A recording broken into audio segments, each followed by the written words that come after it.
Huh!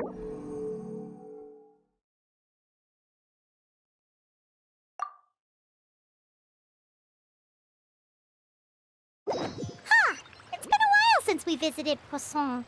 Maybe we should head over and have a look around.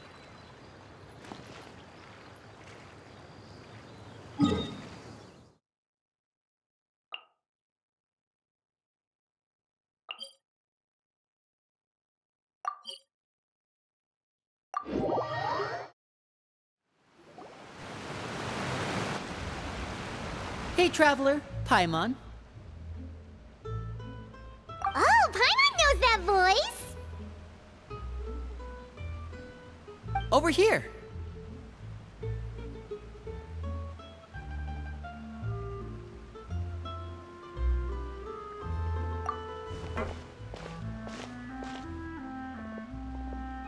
To borrow one of the more popular turns of phrase at the moment, this appears to be quite the fated reunion.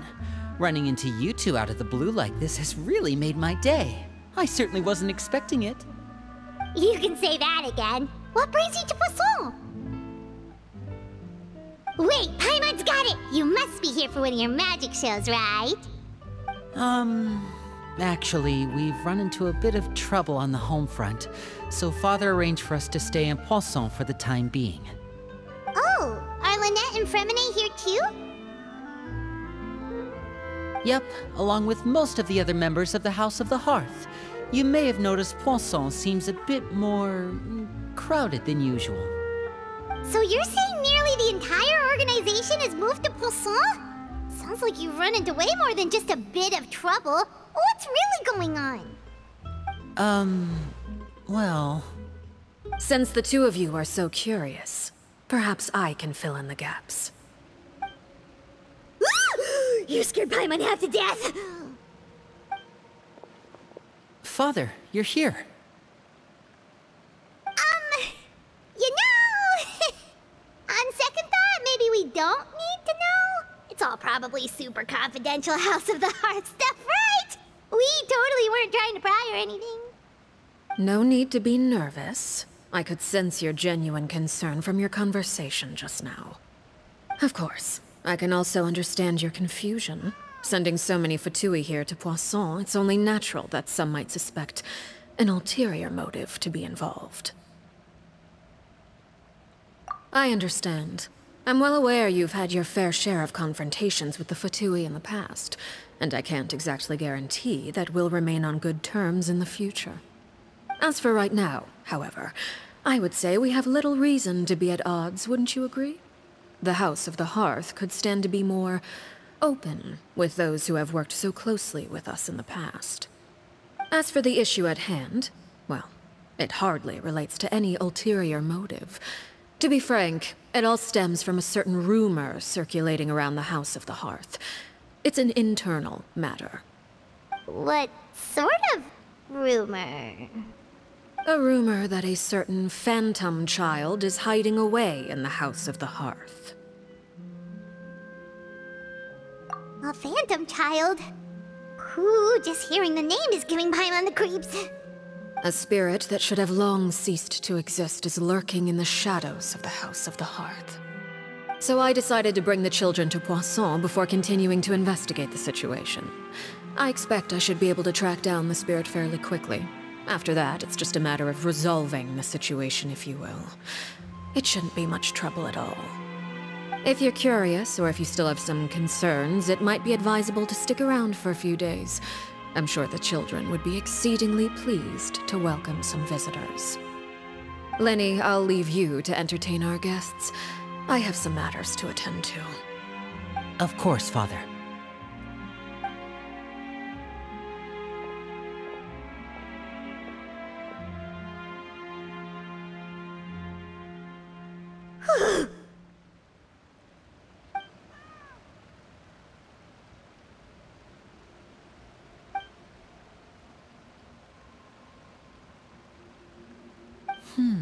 It has long been a dream of mine to invite you to our home and introduce you to my other siblings.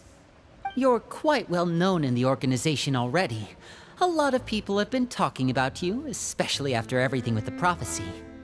if you're willing, why don't you stay a while and have a little chat with us? Alright. We don't have anything else to do right now anyway. But let's be clear, we're just gonna be there as guests, okay? Don't get any funny... Oh, wait a second.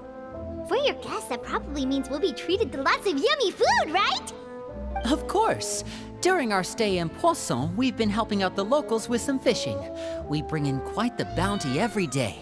In fact, today's the perfect chance for me to show you what I can do in the kitchen. Let's go. I'll take you to where we're staying.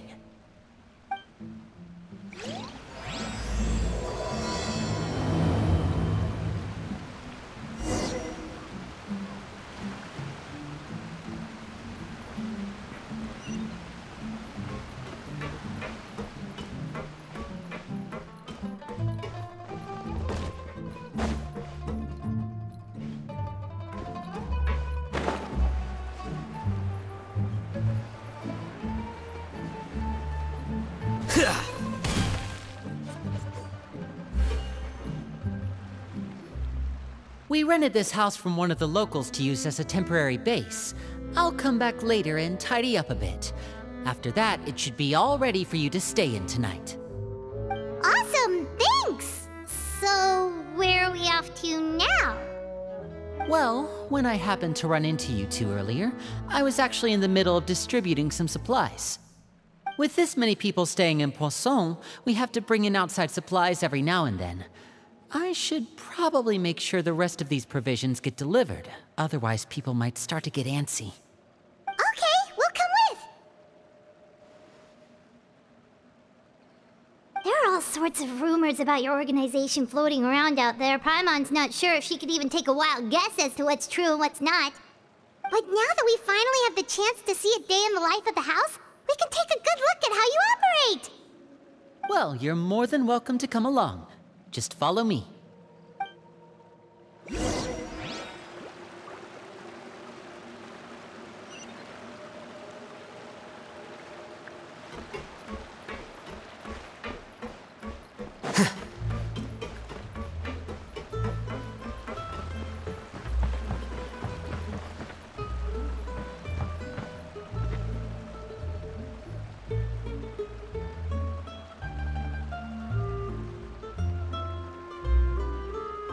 Linny! You're finally here. The supplies. I'm assuming you've... Brought them with me? Yep, here you go. Hello? Something caught your eye? It's the Traveler in Paimon! No way! Come here, everyone! Hurry! The Traveler and Paimon are here!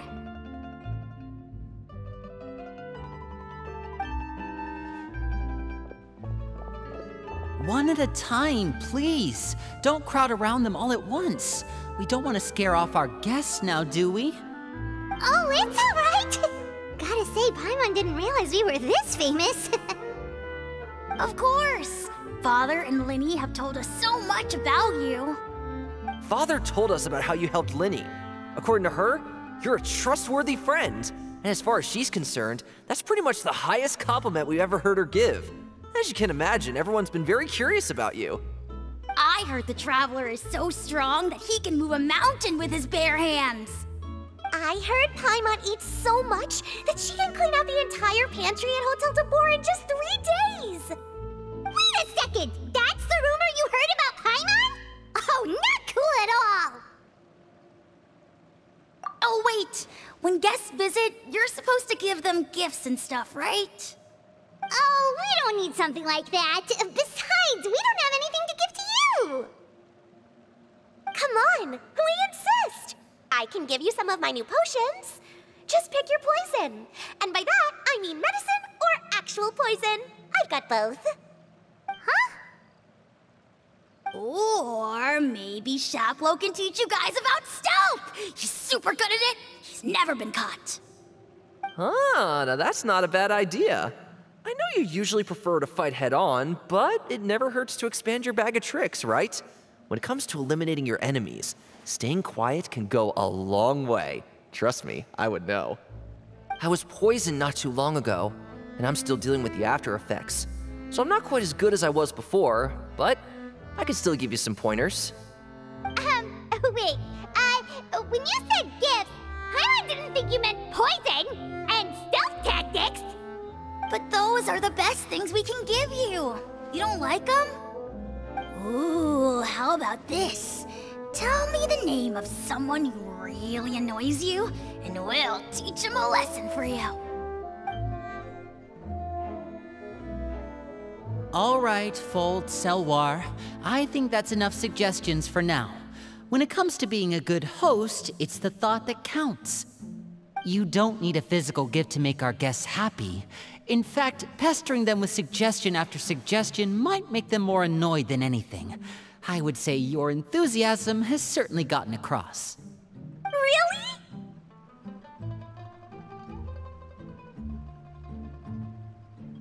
Awesome! It's been so long since we've had guests to play with. If there's anything you need, just let us know. Yeah, especially if it's poison or something. I've got all sorts of potions for that.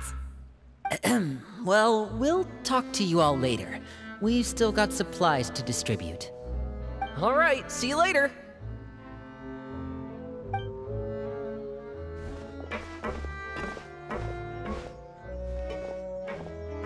Bye!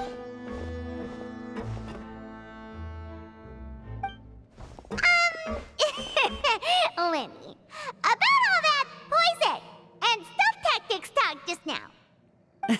Scared you, did it? That kind of talk comes with being part of the House of the Hearth. When Foltz was really young, he strangled all of his family pets, just out of curiosity. He was labeled a dangerous problem child and was abandoned by his family.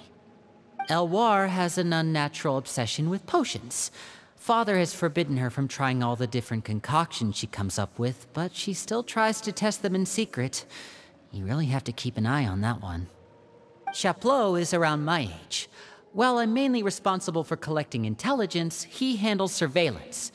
He's very passionate about his work and has no reservations about taking on some very difficult missions. I know you two probably aren't used to that kind of talk, but I can promise you they only had the best of intentions. Things like stealth tactics and developing different poisons, they really mean a lot to them. They were just trying to share the best of what they could offer, that's all.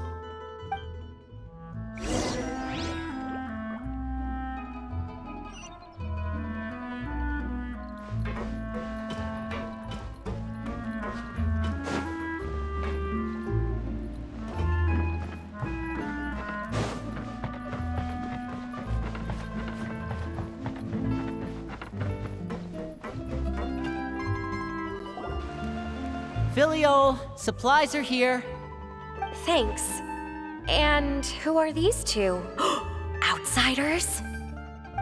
Allow me to introduce you. This is the Traveler and Paimon. Oh, you're the famous duo I've been hearing so much about. It's nice to meet you. I heard you've traveled to all sorts of places. Is that true? Of course! We're making our way all across to that! Oh, good for you. You must be pretty familiar with Fontaine by now, then. Have you seen the new opera that started running recently? I think it's called... The 4,000 Thieves? Oh, this is the first we've heard of it. It seems like it's going to be fantastic. From what I've been able to tell from the posters, anyway. You should definitely check it out if you have the time. Oh, and there's The Blind Maiden, too. That one is supposed to have audience interaction. Seems pretty interesting. After this mission is over, I think I'll go get a manicure. Oh, maybe I should dye my hair. Wonder how much it'll cost. Is it just Paimon, or do these two seem much easier to get along with than the others? Looks like the House of the Hearth has some normal members after all. I heard that. Oh! Oops. I'm guessing you're referring to Foltz and the others? Yeah, we're definitely not all like them. I bet those crazies are practically foaming at the mouth right now. I'm sure they just can't wait to get back to Snezhnaya to carry out the plan. That's enough, Filial. Don't talk about family members behind their back, right? Whatever. Let's go. Guess this is goodbye then. If you ever have some time, we should go see the opera together.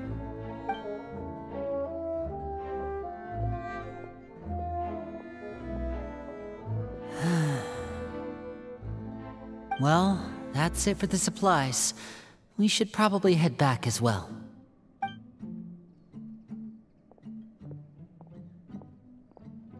Well, they didn't seem too happy with each other. Seems like there could be something more going on here. You're right. We're only here as guests after all. Oh, Linny's getting super far ahead. Come on, let's catch up.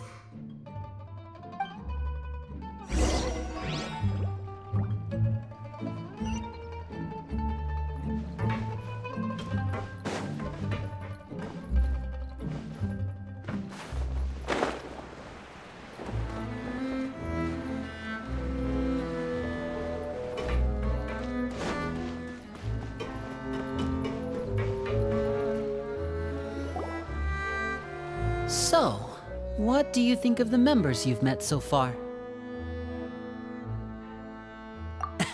Well, Father is always encouraging us to be strong-willed and independent. So if there's one thing we've got, it's people who aren't afraid to speak their mind. Well, I should probably get cooking. Wanna join? Of course! Then let's head out and... Fremine? What are you doing here? Well, Fremine! Nice to see you again! Oh, you too. I heard you're here as guests of House of the Hearth. Welcome. We were just going to make some food. Why don't you come along? I could use some help in the kitchen, and I seem to remember you mentioning you wanted to make seafood soup for the traveler in Paimon. Seafood soup? Oh, Paimon's drooling already. Were you looking for something just now, Fremine? Maybe I can help. It's nothing. I just wanted to see if there were any extra supplies. Yeah, we've got some left over. What do you need? Some food and water, and some clean cloth, if possible. No problem. Give me a second here. Food, water... Wait a minute. What do you need all of those for? You're not on any missions as far as I'm aware, and you were just going to come eat with us. So what's this all about? I thought I'd grab an extra portion because I get hungry at night. Could be because I'm growing, you know, and... Fremine, you remember what I told you? You're not like me. Your lying skills still need some work. Tell me what's going on. Is it really bad enough that you have to keep it from your own brother? Maybe it'll be better if we gave them some space.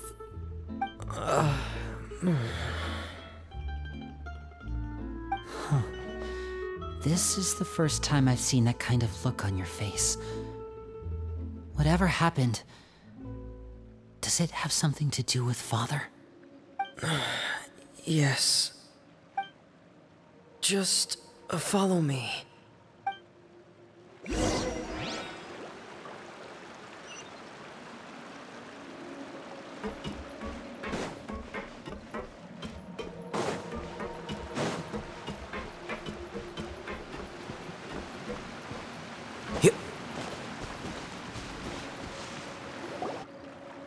You're back!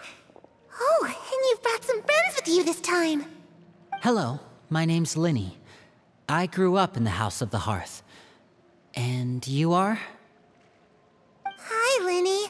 I'm also a child of the House of the Hearth, just like you. You can call me Clairvy. Clairvy? It's nice to meet you. Does that name ring any bells, Lenny? No, not at all. That's not a name we have on our roster, I'm sure of it. What I'm not sure of, though, is how she managed to sneak in. She must be the phantom child Father's been searching for.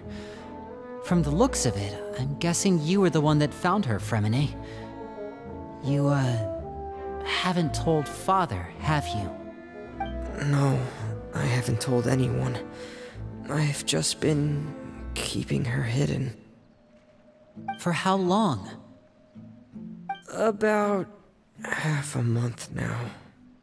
So ever since we got to Poisson, then? Do you have any idea what you're doing? I know what I'm doing. Really? 'Cause from where I'm standing, it looks like you're hiding the very person Father has been trying to find. If Father finds out about this, everyone involved is going to be punished. You know the rules of the house, Fremine. I know you do. Father doesn't tolerate any form of betrayal. So why are you doing this? I've thought it through. And I just can't hand her over like that. Linny, don't you remember last year? Sheplo nearly died after getting poisoned during that one mission. He wasn't able to get back before the poison started taking effect, and not a single person was there to help him. That night, while I was sleeping, I heard a voice telling me to go save him. I opened my eyes, but I couldn't find the source of the voice. I thought maybe I was just hearing things, but I went to look for him anyway. Luckily, I got there with enough time to save his life. That feeling of being haunted, of hearing voices, it's happened many times in the House of the Hearth. I'm sure you've noticed. So what you're saying is, that was her? She was the one who spoke to you that night? Unless there are other spirits roaming around the House of the Hearth, I don't think there's any other possibility. If Clairvy were our enemy, it wouldn't matter whether she was a spirit or an actual child. I would have acted without a second thought, because that's what Father ordered us to do. But she's been living with us, helping us from the shadows all this time. I think that makes her family. I couldn't just hand her over to be dealt with. Not when there's so much we still don't know. So what's your plan then? You can't keep her here forever. Someone is bound to find out eventually. I haven't thought that far yet. I don't want to disobey an order from Father, but I also don't want to put Clairvy in danger. Come with me. There are a couple things I'd like to say to you in private.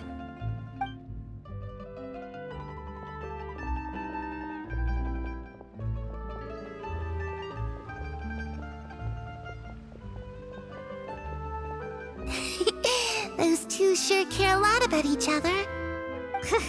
Well, they got a funny way of showing it.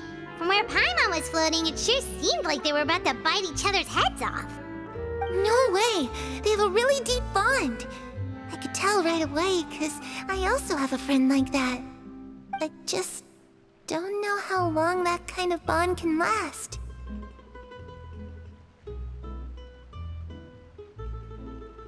The darkness in the house runs deeper than you can imagine. No one can get out alive. I'm sorry, Linny. I really didn't mean to drag anyone else into this. Oh really? You didn't mean to? 'Cause I for one wish you did. Huh? What do you mean? You know, when we were younger, you didn't call me Linny. You called me brother, just like Lynette. We grew up together, the three of us. We were all orphans, all rescued by Father. Of all the siblings in the House of the Hearth, I think our bond was the closest.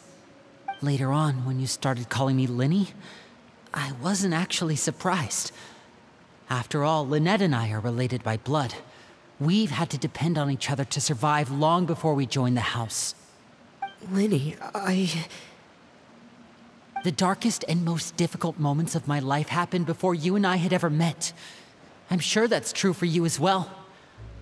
Even so, Fremine, we've stood by each other for all these years now, and to me, That means more than blood.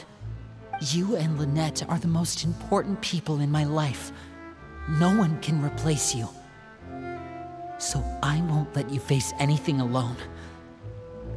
Not if I can help it. Oh, looks like things are getting kinda heated between Linny and Fremine. Maybe we should go check on them. Oh, it's raining. I should put my clothes away.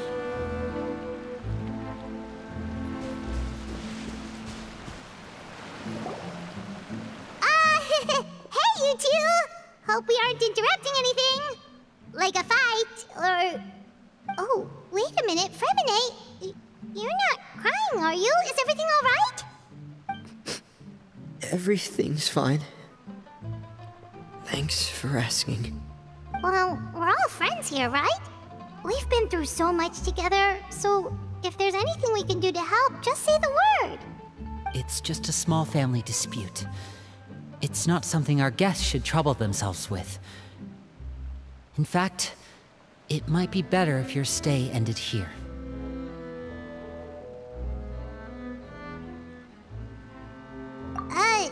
What are you getting at, Traveler? When guests are around, families are often on their best behavior. And any disputes are less likely to escalate. That's what you're trying to say, isn't it? I just... Thank you. I was really hoping to keep you out of it. But even if I could think of some other reason to turn you away, I'm not sure I could convince you. I know things could turn dangerous, so I promise you this. From now on, I'll protect you like my life depends on it. Me too. Well, back to the matter at hand then. If we don't plan on handing Clairvy over to Father, then our only other option is to solve the mystery of her identity before Father is able to track her down. That means finding out where she came from and what she's doing here. Then we can send her on her merry way and pretend like none of this ever happened. I've tried that already. And? And... nothing. I tried taking her somewhere really far away, but... after some time, she just reappeared. She even came with us all the way to Poisson. It seems like wherever the house is, she follows. I don't know much about spirits. Do you two have any ideas? Let's see here. Paimon remembers hearing something like, if you fulfill a spirit's last wish before they die, they'll let go of whatever's keeping them here and return to the ley lines. Oh, it's just that Paimon doesn't really remember where she heard that, so it's not guaranteed to work or anything. Well, sounds like it's worth a shot. Guess that means we should go ask her about her wish. But first, Fremine, I need you to promise me something. What is it? I need you to promise me that this will stay between the two of us. We're the masterminds behind this whole thing. No one else gets involved. Can you do that for me? Of course. I promise. All right. Then let's seal the promise just like when we were kids. Fist bump on 3. Ready? 1, 2, 3. I swear.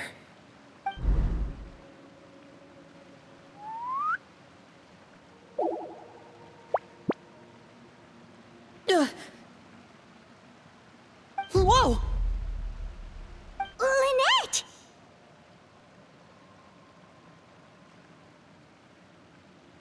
But what a surprise! What brings you here, dear sister? And, when exactly did you get here?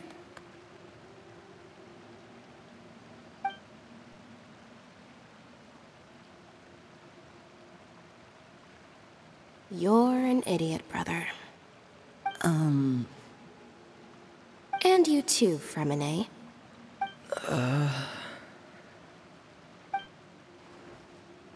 You 3, Traveler. And you 4, Paimon.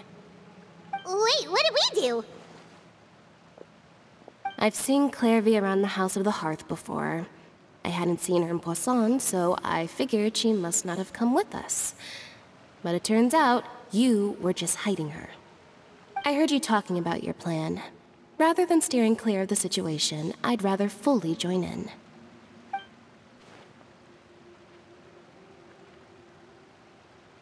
If you don't agree, I'll have no choice but to report everything back to Father. Simple as that. You're not giving us much wiggle room here, Lynette. Well, I guess we're all in this together then. After we talk to Clairvy, we'll figure out our next move. There's no time to lose. Let's go.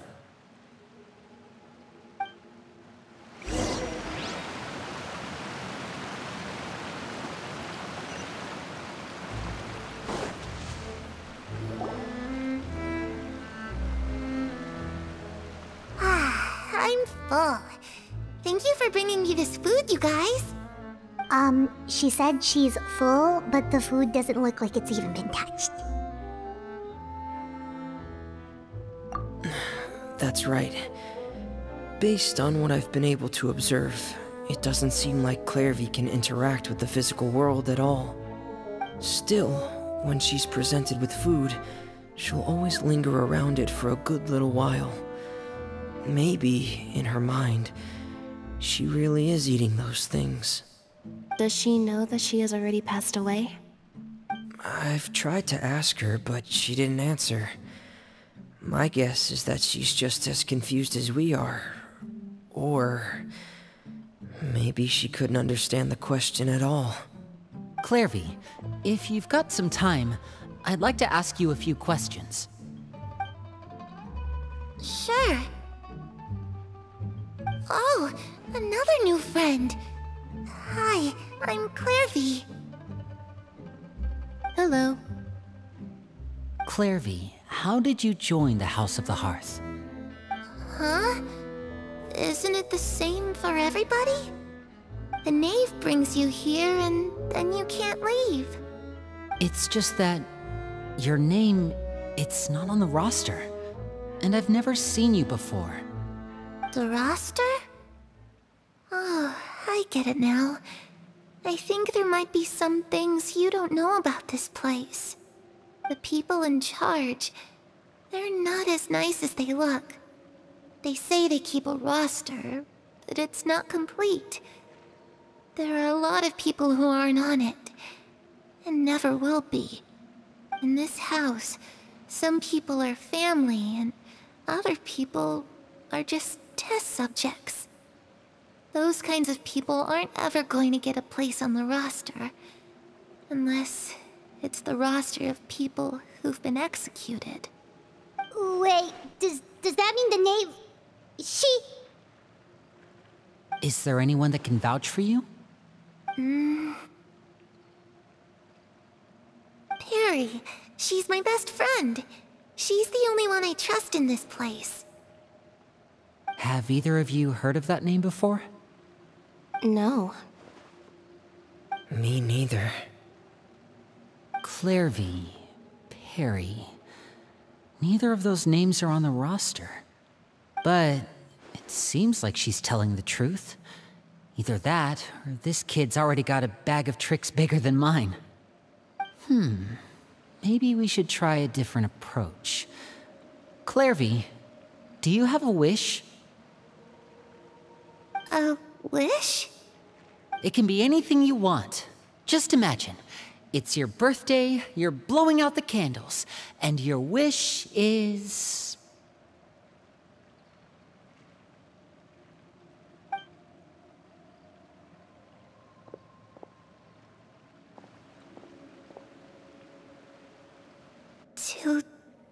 To go outside, where the sun can find me. That's it? Well, that sounds easy enough. The darkness in the house runs deeper than you can imagine. No one can get out alive.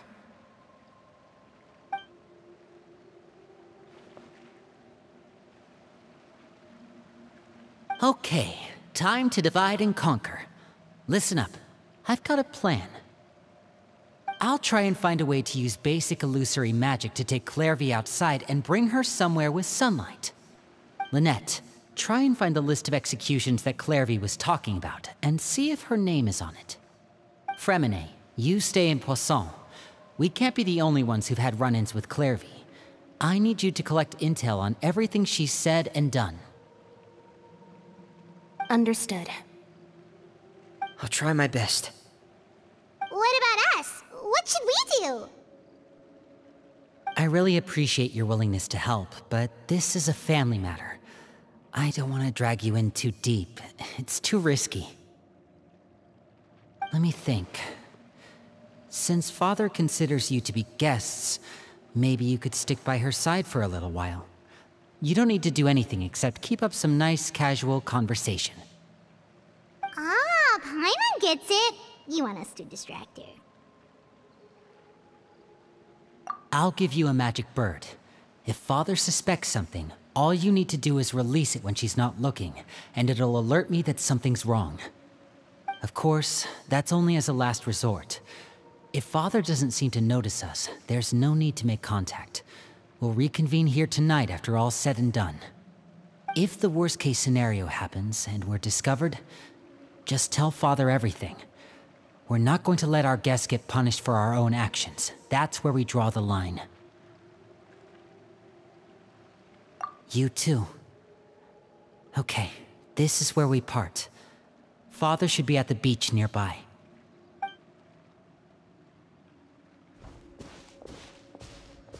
I really hope this goes well. No, it has to go well. That's the only way this can get resolved.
It's the Knave! And... child! Hey, aren't you supposed to be in Snezhnaya recuperating? What are you still doing in Fontaine? Oh, it's you two. I didn't expect to run into you here. I was unconscious for quite a while after the fight in the Primordial Sea. After I woke up, I realized I was being taken back to Snezhnaya, and well, I couldn't have that now, could I? Not when I've still got unfinished business here in Fontaine. So, I mustered up all my strength and made the journey back on my own. What sort of unfinished business are we talking here? It has to do with Skirk, my master. I really wanted to meet up with her, but by the time I got back, she had already left. I still have so many questions for her. Without any other leads, all I could do was ask the Knave to help me track her down. She must have left behind some traces from her time in Fontaine. Oh, okay, so have you found any clues? Unfortunately, no. While the House of the Hearth is adept at collecting all manner of intelligence, certain existences can still manage to escape our purview. Basically, unless Master feels there's a need to meet with me, she's not going to be found.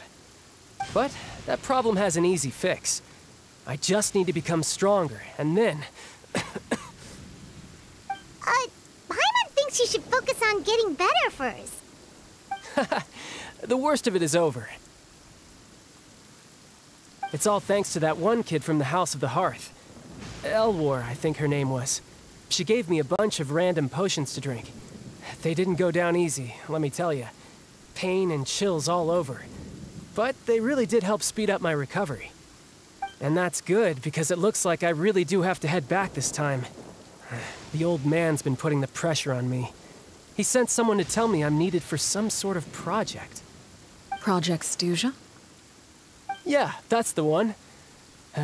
I heard Regrader's involved too. I'm not looking forward to having to listen to all his monologuing, that's for sure. Hey, maybe you could think of a way for me to stay in Fontaine for a little longer. Helping Linny and the others brush up on their fighting skills would be far more interesting. If you and I could spar, that would be even better. I've been waiting for a chance to see you go all out. And what a sweet little daydream that is. But I also have a role to play in all this. I'll be leaving Fontaine shortly as well.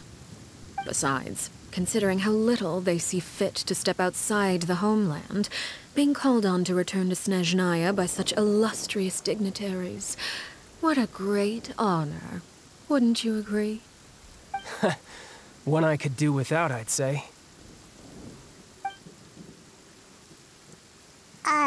Is it just Paimon? Or does it kind of seem like they're... So, dear guests of the House of the Hearth, to what do I owe the visit?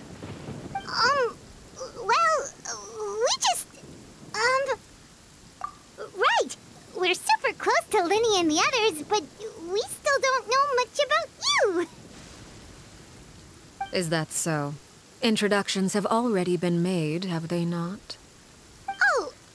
Well, you see? There's only so much you can learn about someone from a short introduction. At least tell us something a little extra, like... Why do you call yourself father? Good question. I'd also like to know. The fact that you have to ask tells me our intelligence work has been quite successful. Telling you the answer to that question would only serve to undermine that success. And we can't have that, now can we? Spoken like a true diplomat. That was some expert sidestepping right there. Well, if there's nothing else, I think I'll take my leave. I still have a small matter to resolve at home. Wait, don't go!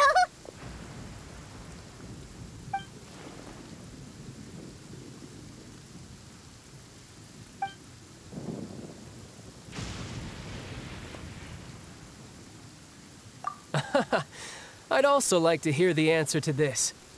I've met some of the members of your organization, and they all seemed like really good kids. They actually reminded me of Tonya and Tusser. Which, by the way, if you ever betray them, I'm just letting you know, I won't let you off easy. And why would I betray them? Well, you've already betrayed the House of the Hearth once, haven't you? At least, that's what I heard.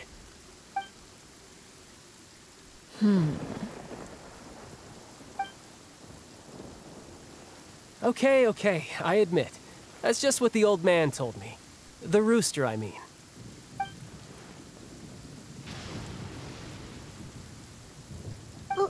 Wait, did you really do something bad to those kids? Never mind what I've done. I'm more curious as to what the mighty rooster had to say. Care to enlighten me? Well, nothing much. Just some stuff about you taking out many other members of the House of the Hearth, and even going so far to attack your own family. I see. Oh, based on your reaction, I'm guessing it's all a bunch of lies. Hardly. I don't appreciate his particular turns of phrase, but I suppose he didn't say anything untrue. Although, it would be more accurate to say that there is a certain level of prejudice involved, but I don't intend to clear that up just yet. Prejudice has a funny way of concealing the real truth behind certain things, an attribute that I find to be quite advantageous. Call yourself a Fontainian, for example, and people will assume all sorts of things, when the real truth is that this is simply the land where I was raised. Huh? You're not actually from Fontaine?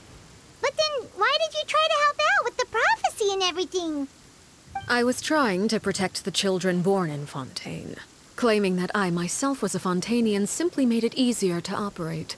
People would hardly suspect a fellow Fontanian of having any ulterior motives. Who wouldn't want to save their homeland after all? The primordial sea wouldn't have any effect on me, but it would have caused great harm to the House of the Hearth. Well, you wanted extra information, didn't you? There you go. I hope that satisfied your curiosity.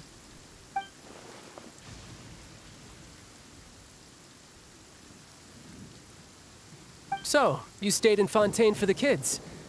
I guess I was wrong to believe you'd betray them. Apologies. Looks like I was holding on to some prejudices myself. Good. Like I said, I like it when others have misconceptions of me.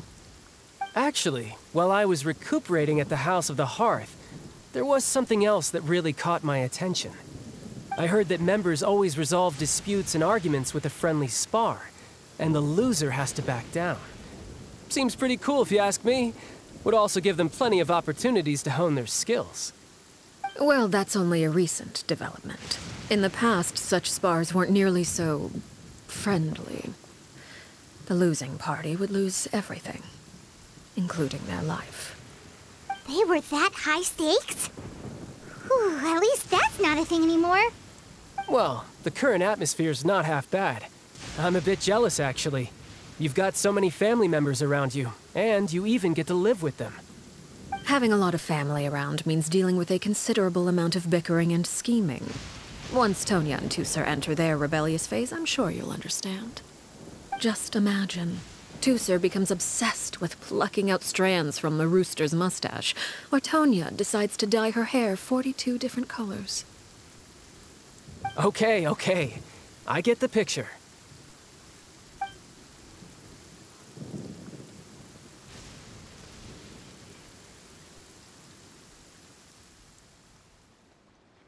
Well, would you look at the time? I should probably get going. Traveler, Paimon, I'm not sure where our paths will cross next, but the next time we run into each other, we should definitely try and find some time to spar. Again,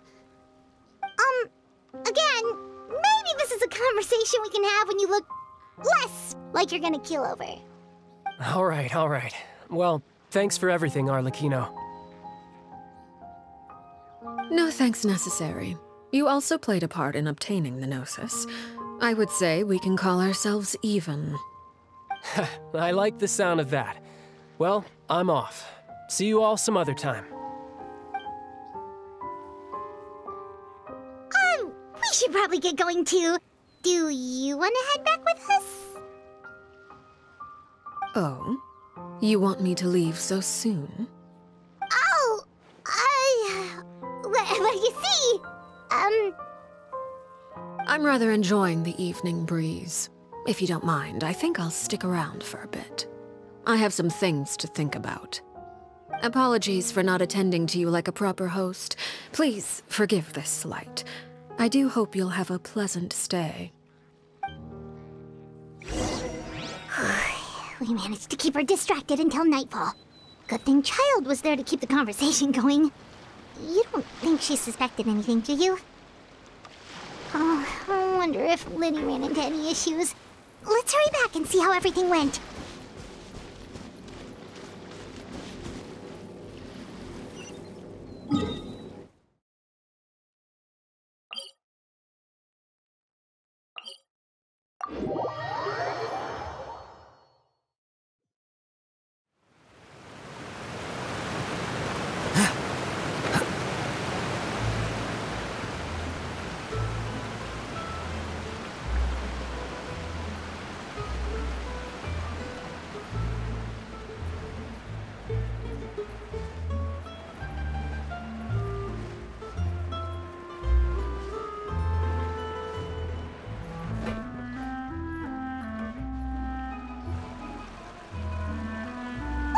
How did everything go?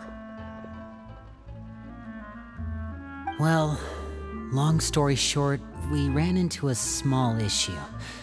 Clairvy can't go into the sunlight. Everything was fine at first. She followed me up to the surface just like I told her.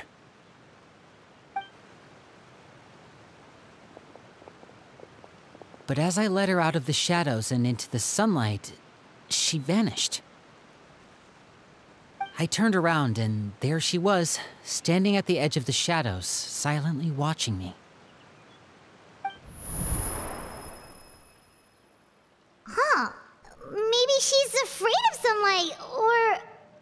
No, it wouldn't be her wish if that were the case. Well, we could always try pushing her into it. Oh, true. I've pretty much tried it all already. Nothing worked. Eventually, the sun went down, so all I could do was bring her back here. How did it go with you, Lynette? Good. I've got the list. It's right here. Really? Well, what are we waiting for? Let's take a look!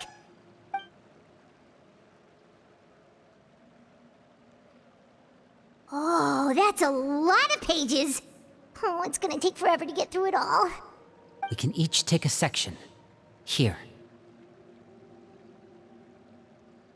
La Pouillade, l'endroit, Chambel, horaire.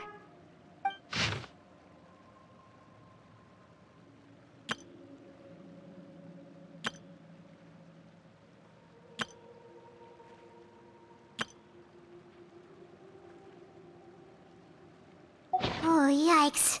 That Aurore guy has a huge scar on his face. He's kinda giving Paimon the creeps.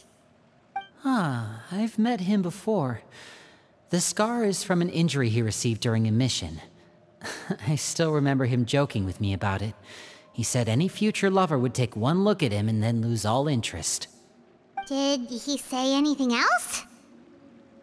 Well, I asked if there was someone he was interested in. He said no, and that's where our conversation ended. It was only later that I learned he really did have someone he liked. He risked everything to escape so he could be with her, but it didn't work. One day, Father asked to see him, and, well, I never saw him again after that. Wait, so that means the Knave, she... It may seem cruel, but it's just one of the rules of the house. Betrayal is not to be taken lightly. We know too many secrets to come and go as we please. So, if you do try to leave, you pay with your life.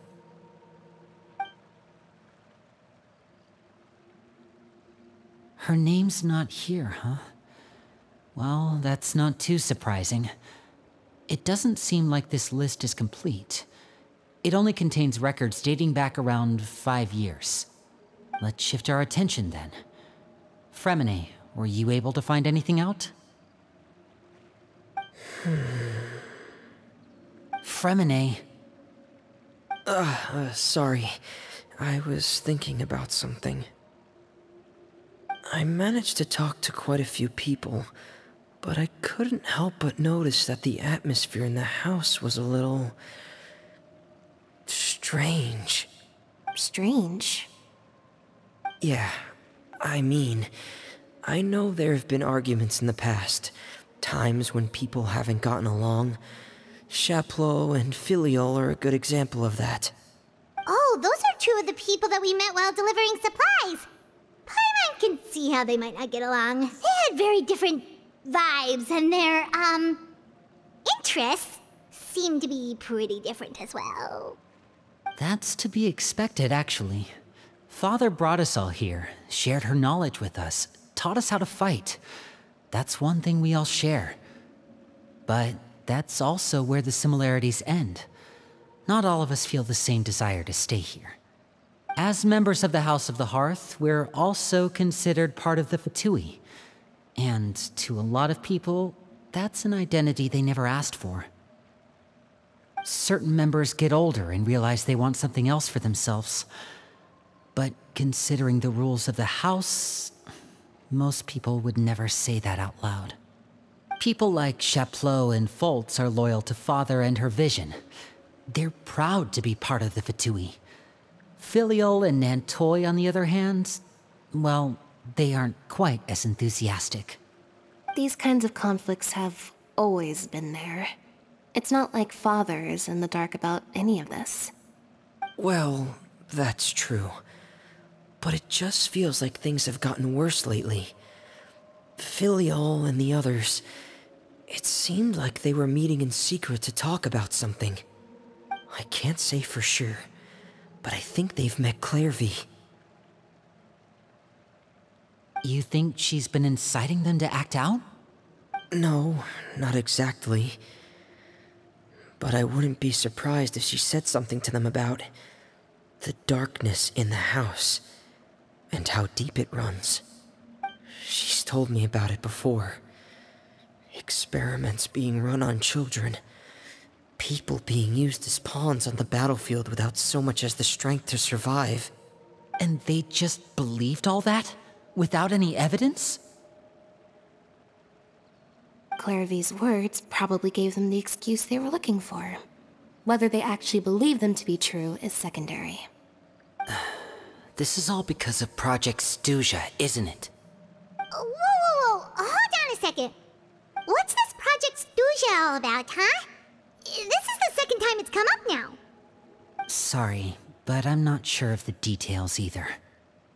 I only know what Father has told us, which is that it's something the Rooster and Regrator have been working on together. Apparently, it has to do with the Fatui's strategic plan for the future. Because the House of the Hearth was so successful in obtaining the Gnosis, we now have the honor of playing a key role in Project Sudah. Wait, but isn't that a good thing? Key role is just another way of saying dangerous role. To us, the whole thing is an inconvenience. Father thinks so too, but she's in no position to refuse. Their plan isn't exactly unreasonable, and they've been funneling the house a lot of funding. It's just that we'll lose a lot of members in the process. Participating in the plan, it's an honor in name only. What they're really trying to do is subdue us. The existence of an intelligence organization outside their control makes them feel uneasy.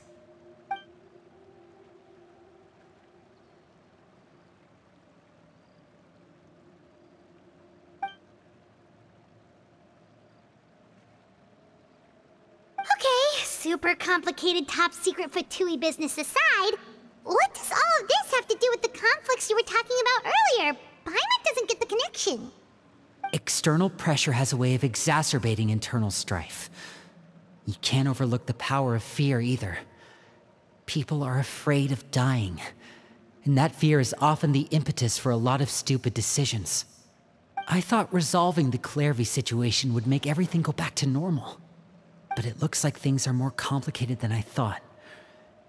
If we leave Filial and the others to their own devices, sooner or later, Father will be forced to take action. We can only focus on one situation at a time, brother. You're right. Even if we confront Filial and the others, it won't do any good. It might even make matters worse. We should focus on Clairvy for now.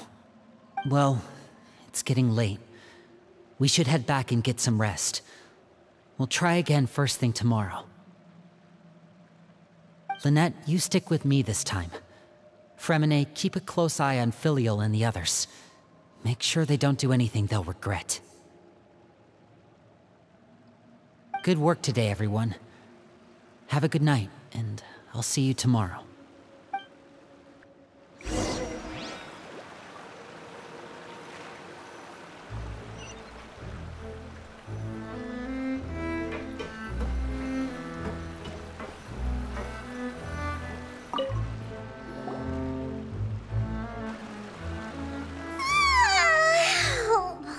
Looking forward to an early night, but she can't sleep at all.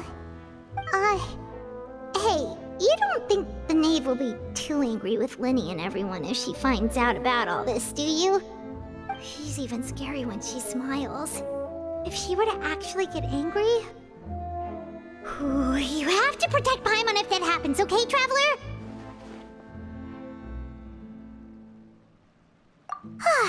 Trust is ever, Traveler. Look! Look over there! Quick! Let's catch up with her before anyone sees!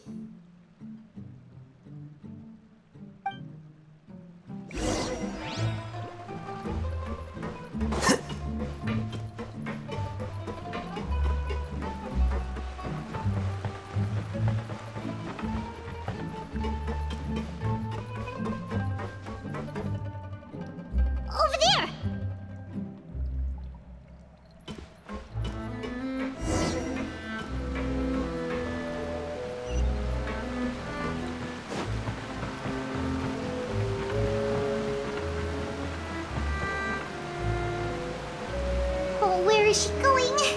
Or if someone sees her, we're toast.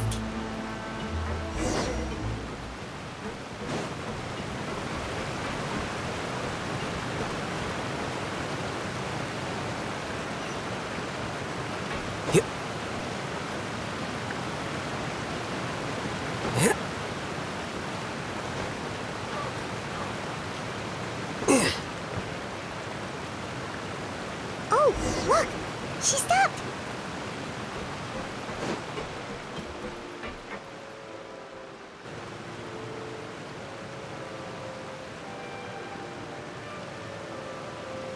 Clairvy! Shh! I opened the window while no one was looking. Look how pretty the outside is. If only I could have more than this. You probably think I'm being silly, huh? All this hopeless resisting? It's better to dream of what I could have than try to make it a reality, right? Please, help us get on the same page here, Clairvy. We need you to tell us what you know. Can you do that? Sure. Although, after you hear all this, I think you might regret that decision. Everyone in this family is nothing more than a tool, something to be used and exploited. We're all expendable, including me. As long as you're useful, you get to stick around. Lose your value, and you're handed over to the doctor, experimented on, and given a fate worse than death. I've seen it happen again and again, and I've had enough. You're saying the Knave did all that? It's just, that doesn't seem like something she would do. She's scary and all, but it seems like even she has lines she wouldn't cross. I knew you wouldn't believe me. Everyone thinks she's a good person. They all think of her like a real mother. Mother? But she doesn't deserve that title. She's disgraced it and tarnished it. And if I had things my way, I'd never see her again. If only Perry were here, she'd understand. Perry. There's that name again. Also, Paimon's getting a strange feeling. It almost feels like she's not really here with us. Paimon can't tell if she's actually talking to us or if she's mistaken us for someone else. Well, in any case, it seems like she really needs someone to talk to. We should keep her company for a little longer. She looks so young. But it seems like she's been through a lot. It's getting windy. I should close the window. Ooh, look at the moon. Isn't it pretty? Hey, wanna hear a secret? I heard that if you look up at the night sky in Snezhnaya, you can see the aurora. It's supposed to be super pretty. Even prettier than the moon tonight. Perry and I promised each other that once we're older, we're gonna go see it together. But I can't find her. I'm worried she's also been... No, that wouldn't happen to her. She's special. Mother likes her a lot. I should really go talk to Mother, but we just fought. She doesn't want to see me, and I'm too scared to face her. What should I do?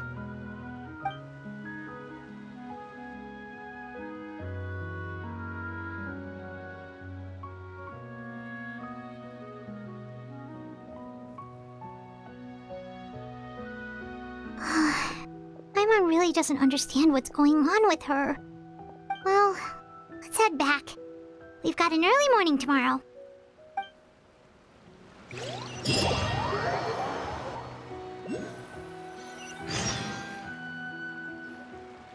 All right, looks like we're all here.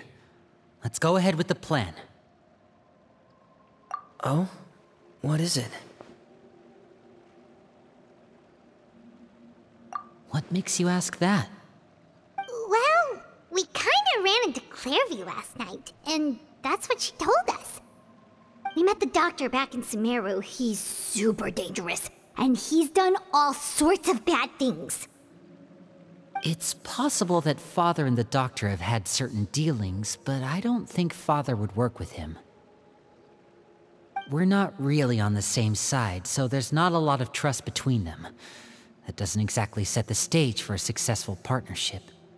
I did hear, though, that when Father first became a Harbinger, the doctor offered to work with the House of the Hearth. Father rejected most of his proposals, except for one. It had to do with some sort of secret experiment. Secret experiment? Could that be what Clairvy was talking about? I don't think so. I don't know any details about the experiment itself, but I do know it's an entirely independent operation. The doctor only proposed a direction for the research. That was the extent of his involvement. I still don't think that counts as working together. The details of the experiment are confidential, but complete records are kept on all participants. That doesn't seem to be the case with the situation Clairvy referred to. I know you don't agree with some of the Fatui's methods, and I'm not asking you to. But I am asking you to trust us on this. The House of the Hearth has its own principles. There are certain lines we're not willing to cross. Alright, that's good to hear at least. Clairvy seems to think the Knave and the Doctor worked together to do something horrible. If that turned out to be true, Paimon doesn't know how he would even face you guys. It's just that it doesn't seem like Clairvy is lying either. The easiest thing to do would be just ask the Knave directly, but Paimon doesn't think she'd tell us. Father didn't come back last night. She's probably still near the shore. We'll be counting on you to distract her. Lynette, you're with me. Fremine, you know what to do. Be on your guard, everyone. All right, let's get to it.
Ah, it's you two again. I must say, you look a bit pale. Did you have trouble sleeping last night? A little. Perhaps if you had less on your mind, you'd be able to absolve yourself of such troubles. So what are you planning to do now? Catch up on some sleep? Or should I give you some time to rack your brain for a topic to discuss before I ask any questions? Although I must profess to being curious. Without child here, how do you plan on distracting me? Us? Distract you? A good one. But no, we were just here for a chat. Looks like you could have used some extra time to think. No matter. If you don't have any other plans, why don't you accompany me somewhere? Don't worry. I'll be sure to steer clear of any scheming children. The ocean breeze is sure nice today. Children always think they can hide things from the grown-ups. But nothing gets past me. Least of all a little scheming. I think I'll let them have at it for a little longer. I can be very patient. Well, I'll leave you to think things over. If you're so inclined, meet me outside the Palais Mermonia. Good things come to children who do as they're told. So I do hope you decide to tag along. If only for your friends' sakes. What should we do? She clearly knows about everything we've been doing, and Paimon doesn't think it'd be a stretch to say she was threatening us just now.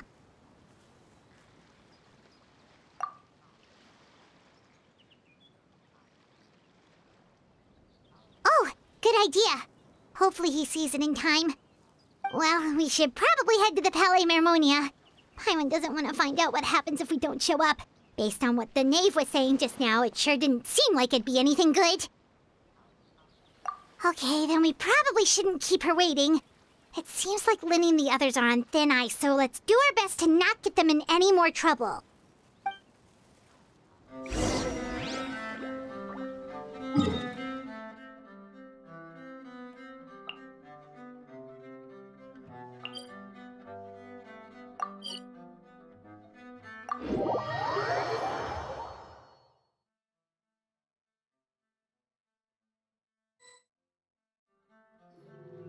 Seeing as we still have some time before my meeting, we might as well enjoy some pleasant conversation while we wait. I'm glad to see you get along with my children. Being surrounded by good companions is necessary for a child's development. You're not planning on doing anything to them, are you? I assume you're referring to Linny, Lynette, and Fremine. Although, there's that situation with Filial and Nentoy as well. It appears quite a few people have been acting out lately. No matter. I'm not one to discriminate. All those who betray the house meet the same fate. There are no exceptions. Does that mean you're going to kill them? Oh, are you here to beg for their lives? I'm sorry to disappoint, but the rules of the house change for no one. In my organization, everyone is responsible for their own actions. But don't you care about them at all? They really respect you. They even call you father. You must feel something for them. Any organization in which feelings come before principles is one destined for ruin. The House of the Hearth is hardly an exception. You could say our principles are more stringent than most. Perhaps I can offer you this consolation at least. As our guests, you two will not be held accountable along with them. I would imagine Linny, Lynette, and Fremine will be able to keep their lives. As for Filial, Nentoy, and the others, I'm afraid there's little I can do. They can try to escape, but once you know our secrets, there's no getting out alive. But that's awful. Ah, you seem concerned. Out of consideration for my guests, I suppose I could turn a blind eye for a little longer. If Linny and the others manage to dispose of Clairvy in the meantime, all evidence of their wrongdoing will be lost. In that case, I could hardly punish them for something I couldn't prove. If their efforts are unsuccessful, on the other hand, all will be held accountable, and the punishment will be severe. Of course. Oh, and here, I believe this belongs to you. Do try and keep better track of it next time. It takes a considerable amount of time to train a bird like this. It would be such a pity if you were to lose it. Permanently. Wait, where did you get that? Well, I'm afraid that's all the time we have to chat. Now, for the matter at hand. I asked you to meet me here because I have business at the Palais Mermonia. It has nothing to do with you, but I think it would be prudent for you to stick by my side for the time being. There will always be time later to run off and tell Linny what you've learned. Well, time to go. Looks like we wrapped things up just in time.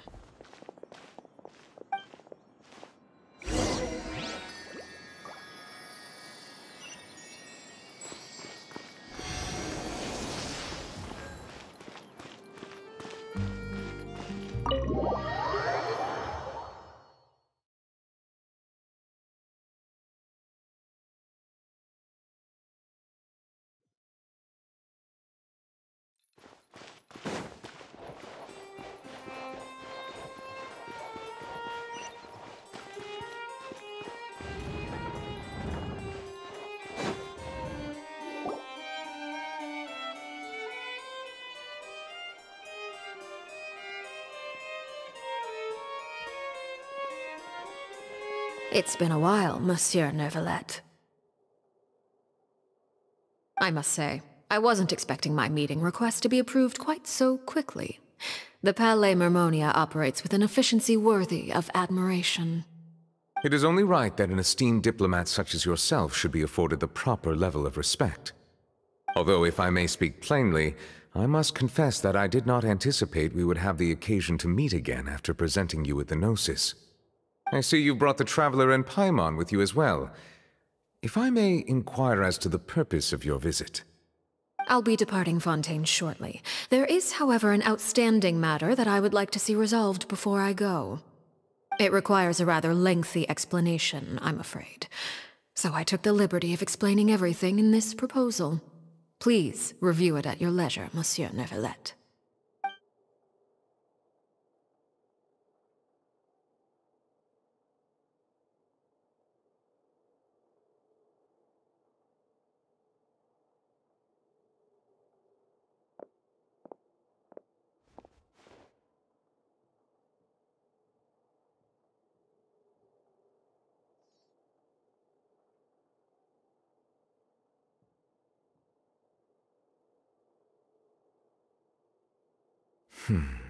I understand your request.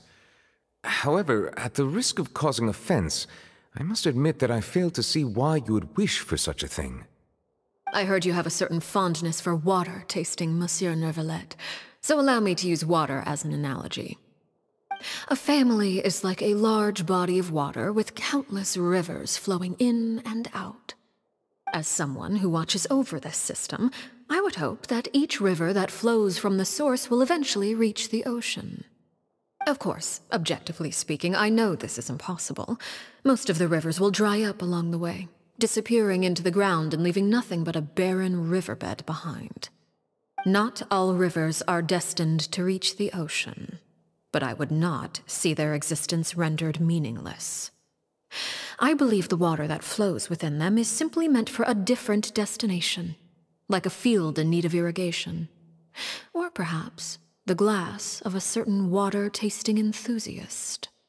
Did you get any of that, Traveler? Your words paint an optimistic picture indeed. Allow me to remind you, however, few among us are willing to sip from a glass filled with tainted water. It may have been tainted at one point in time, but not to worry. I'll make sure it's strained of all impurities and returned to its cleanest form.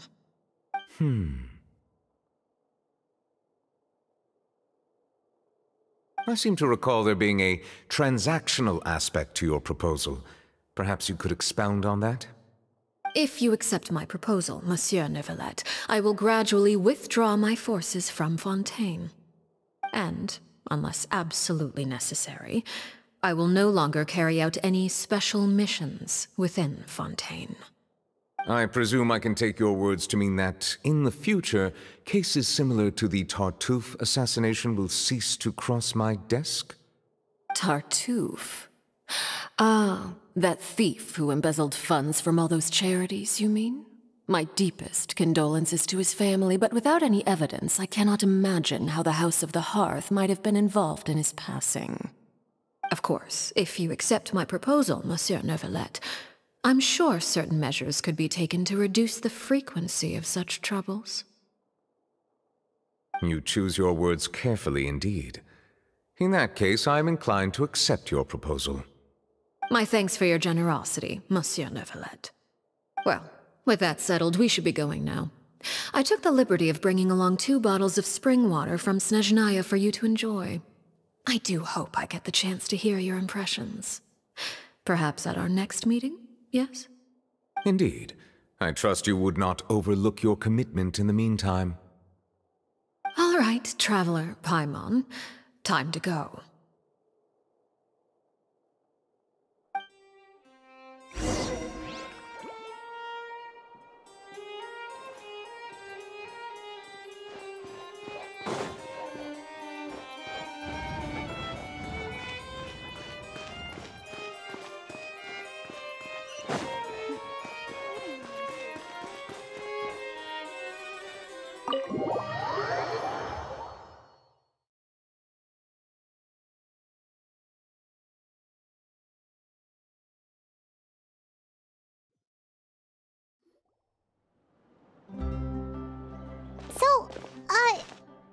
What exactly were you talking about back there? Paimon only heard you mention some rivers, a large body of water, and then some kind of irrigation scheme. You really want to know? I would imagine there might be more pressing concerns at the moment. Winnie, Paimon really hopes everything's going okay.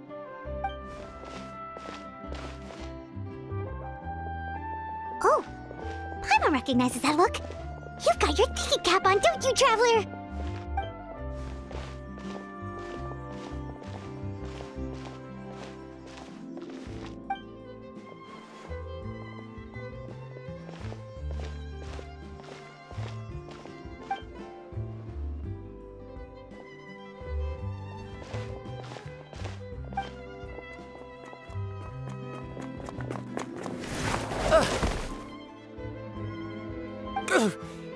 Oh, shoot.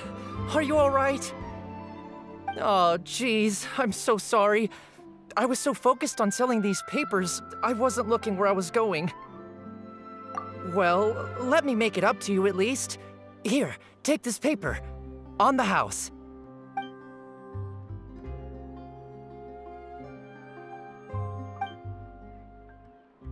Oh, you don't have to give us anything. Please, I want to. It's not like I'm short on supply. All the extras will be useless come tomorrow anyway. It's my fault, really. I was just trying to bring home some extra mora for the family. Just ran into your friend here on accident. I should probably get going, actually, so...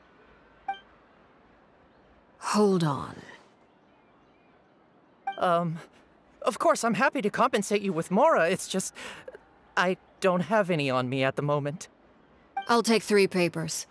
Here, your payment. Oh, thank you for your patronage. May the Archons bless you with good fortune. If only I had the chance to run into such generous customers every day. I should probably just take on a smaller inventory though, right? I'm getting married soon, so sometimes it's hard to not get ahead of myself. Anyway, I should head out. Goodbye! Well, now that my affairs are settled, we should take the boat back to Poisson. We've even acquired some light reading to enjoy along the way.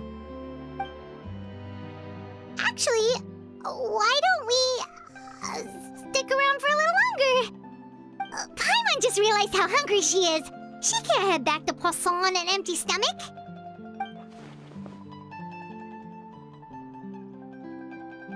It appears you two are under the impression that delaying our return will somehow alter the situation in your favor. I'm sorry to ruin your fantasy, but your efforts are meaningless. That being said, I could be persuaded to give Linny some extra time. I just have one condition.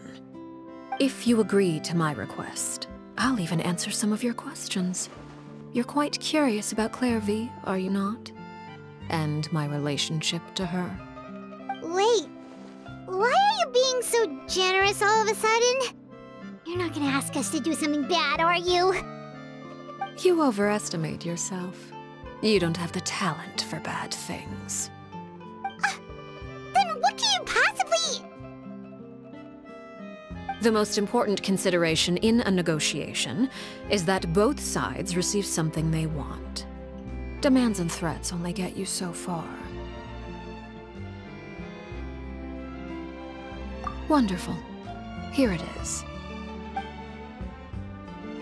When the time comes, make the choice that you deem most appropriate in the situation, and lend your help to the House of the Hearth. Okay, sounds normal enough. But what do you mean, when the time comes? When is that supposed to be? That is for you to decide.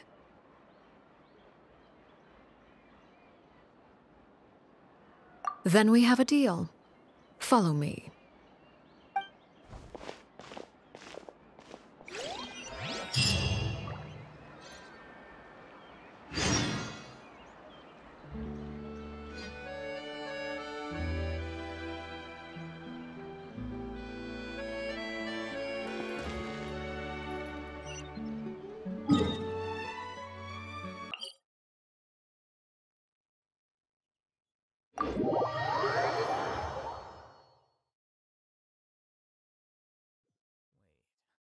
Huh? No. Whatever.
What is this place? Somewhere long forgotten by everyone. It used to be a grand building. Now it's nothing more than a pile of rubble. No one comes here anymore, nor does anyone care about what once happened here. Although, this place does have something to do with the story I'm about to tell you. It was before I became a harbinger, and before Linny and the others joined the House of the Hearth. Due to certain events, I first killed Clairvy and then her mother. And this is where it all happened. You were the one that killed Clairvy? Patience now. Allow me to explain Clairvy's side of the story first. I'll start from the beginning. Clairvy was 6 years old when she was brought by her mother, Crucibina, to live in the House of the Hearth. From the outside, it seemed like a fairy tale. A thriving family made up of kind adults and friendly children. Crucibina was the Knave at that time, and the House of the Hearth was under her control. She was Clairvy's mother by blood, but she was also the mother to all the children in the house. Clairvy was happy here, for a time. But she quickly realized that being part of this family wasn't a fairy tale at all. It was a kind of purgatory. Purgatory? Exactly. The House of the Hearth takes in war orphans from all over Teyvat. But as for how to raise them, that depends entirely on the person in charge.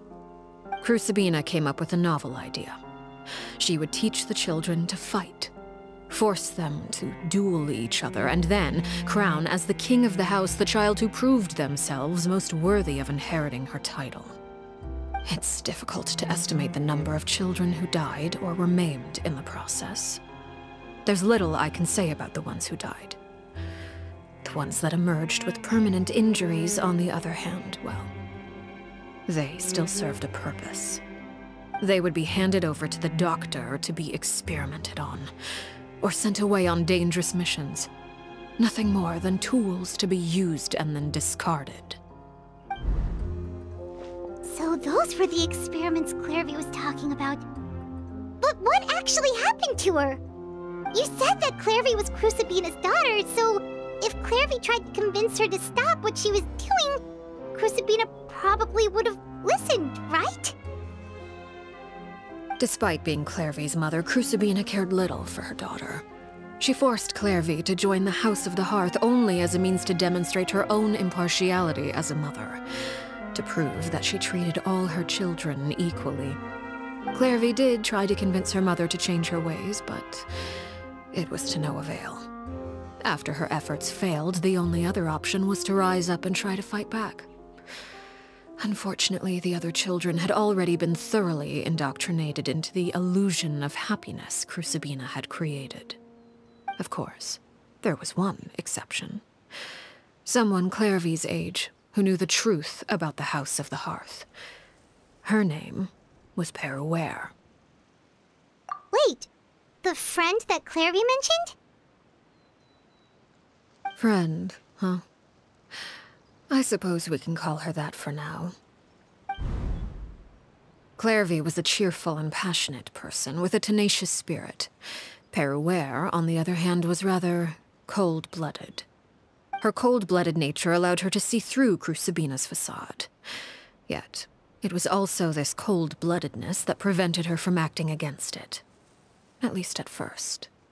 While Clairvy longed for freedom, Peruere was convinced that, amid all the fighting and violence, she would make it until the end. Despite their differences, the two became fast friends, united by their knowledge of the truth. Clairvy told Peruere that she hoped to create a real family, where no one would be killed or sacrificed. There may have been a certain naivete to her ideas, but Clairvy proved her determination many times over. She tried countless times to run away, ask for help, or expose the truth. But her efforts only earned her beating after beating. The only thing that kept her going was her strength of will.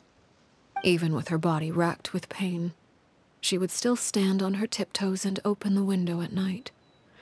She and Peruere would look out at the moon together, a fierce longing for freedom shining in her eyes. But one day that light simply vanished. Oh no. What happened? Her hopelessness resulted from a culmination of things. 10 years had passed. 10 years worth of failure after failure. She and Peruere weren't children anymore, but finding any chance to escape still seemed as hopeless as ever. It was during this time that Peruere suggested a new plan. If escaping was out of the question, why not take down the very person sitting on top of this throne of lies? Mother herself. Clairvy rejected that proposal. She claimed that, as a famous harbinger, Crucibina possessed an unimaginable amount of power. Trying to kill her would have an incredibly low chance of success. Clairvy never gave another reason, but Peruere could see it written all over her face. Clairvy still thought of Crucibina as her mother. Killing her own flesh and blood was a line she couldn't bring herself to cross. If she couldn't escape and fight back, then only one option remained. Precisely. Death was the only way that she felt she could be free. It happened during a duel. When she arrived at the dueling ring that day, her partner turned out to be none other than Peruere, the very person that had stood by her side all those years. It was a fierce battle. But ultimately, Clairvy decided to let Peruere end her life. From that moment on, Peruere's journey was one written in flames. When the rain finally came and washed it all away, there she stood, the sole victor in Mother's endless game of slaughter. A trail of corpses strewn across her path to success. It was the very result she had predicted 10 years prior. Even then, she believed she would make it until the end. She wasn't surprised by the fact that she emerged as Mother's undisputed heir. Rather, her success left her with an inexplicable sense of restlessness. She was unsettled, and there was only one thing that could quell that sensation. Perhaps you two would like to take a guess as to what it was? Crucibina, you mean? But... Correct. This is the place where Peruere killed her best friend. A mere year later, this is also the place where she fought tooth and nail to kill the mother they shared. The moment she acted, any conception of what was right or wrong ceased to matter. It's one of the principles of the house. Only those who survive get to write the rules. Peruere won the battle, and became a harbinger herself. After which Her Majesty, the Tsaritsa, bestowed upon her a new name. Arlecchino. So the Perry Clairvy was talking about... It was you all along. You're Perroware. Arlecchino is just a name you got later. I left that name behind long ago. I must say, hearing it now does bring back memories. After I defeated Crucibina, the moniker of Mother died with her. I chose to forego the title she called herself and even chose to give up my own name. I rebuilt the House of the Hearth under a new identity. Not only as Arlecchino, but as father. And that is where the story ends. Any more questions? Yeah. Based on what you just told us, Clairvy wasn't a little kid when she was killed. So the Clairvy we met... Was she really a spirit at all? I suppose you could call her an illusion born of flame. Her existence is like ashes to a fire. Something left over in the wake of blaze and ruin. You see, a certain power runs through my veins. It's not unlike a curse. My flames leave behind shadows of anything they consume. Of course, the chances of those shadows morphing into a sentient entity are exceedingly slim. Clairvy is a very special case. Clairvy died when she was 16 years old, but what emerged from the flames was her 6-year-old self. Her appearance wasn't the only thing affected. Most of her memories were lost to the blaze as well. Memory is a mysterious thing indeed. Losing a portion of your memories will alter your sense of self. Lose 10 years' worth, however, and it would be like living in the past. Like returning to a version of yourself that never grew up. No wonder Paimon got such a weird feeling when we were talking to her. Perhaps I should put it this way. Clairvy is someone trapped in time. It may seem like she exists with us in the present, but she truly lives in the confines of her own past. So if all of that is true, then you must have known about Clairvy for a long time. Indeed. She's a rather volatile and unstable entity. Sometimes she would look after the children. She's even saved some of their lives.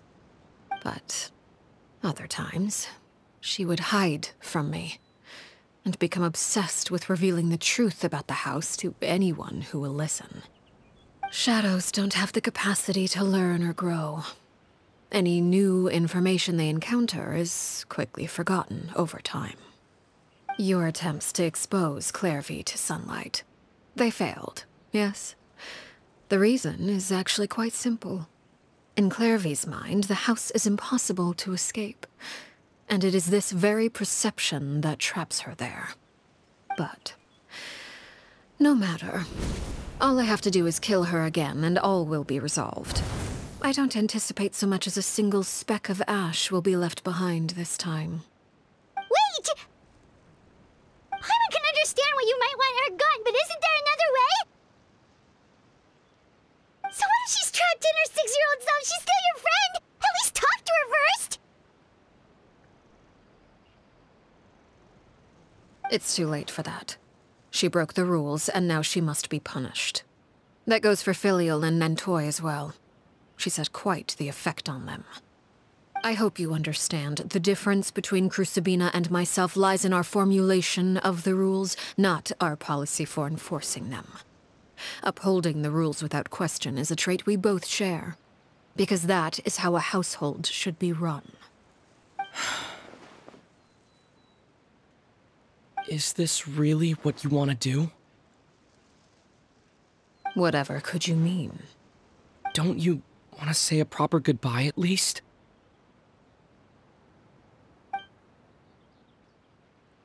Whether as a killer or as a father, there are two things that must be avoided at all costs: anger and sorrow. Anger makes you impulsive. Sorrow causes you to waver. Well, it appears it's about time to proceed. Before we arrived, I told some of my well-behaved children to bring our troublemakers here by nightfall. I do believe I've kept my end of the deal. I gave your friends quite a bit more time. As for what happens now, we'll just have to wait and see.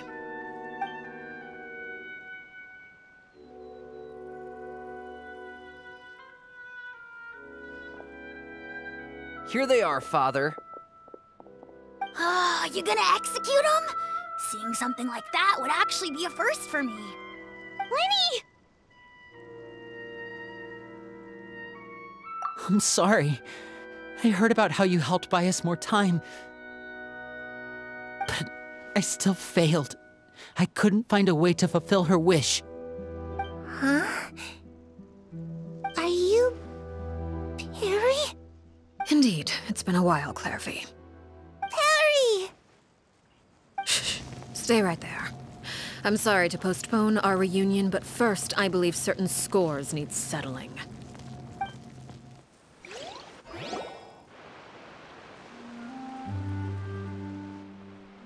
Father, let me explain. Out of my way. Father! You chose to conceal a threat to the house, and for that, you must be punished. Overall, however, I suppose your wrongdoing is hardly the most egregious of the bunch, so I'll deal with your punishments later. As for right now, the more pressing concerns are the traitors among us. By traitors? Do you mean us? Father, let me explain. We didn't mean to... Fultz, why don't you share what you heard?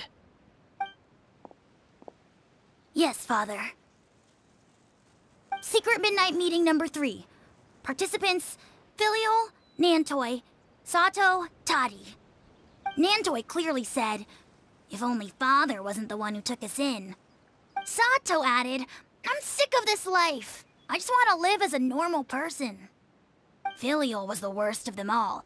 She called us crazies and said a bunch of mean things about Father. I did not! You're lying! Fultz is trying to frame us. It's not like I'm the only one who heard those things. After that, you and Toddy and a bunch of other people started talking about Clairvy. You were using all those things Clairvy brought up as an excuse to question Father. We're birds locked in a cage. The only way out is to destroy it. That's what you said, wasn't it? You little... You just want me gone, don't you? What did I ever do to you, huh? And you, Sheplo, have you forgotten who stood by your sickbed, watched over you, and changed your dressings? Come on, let's hear it then. What's your reason for all this?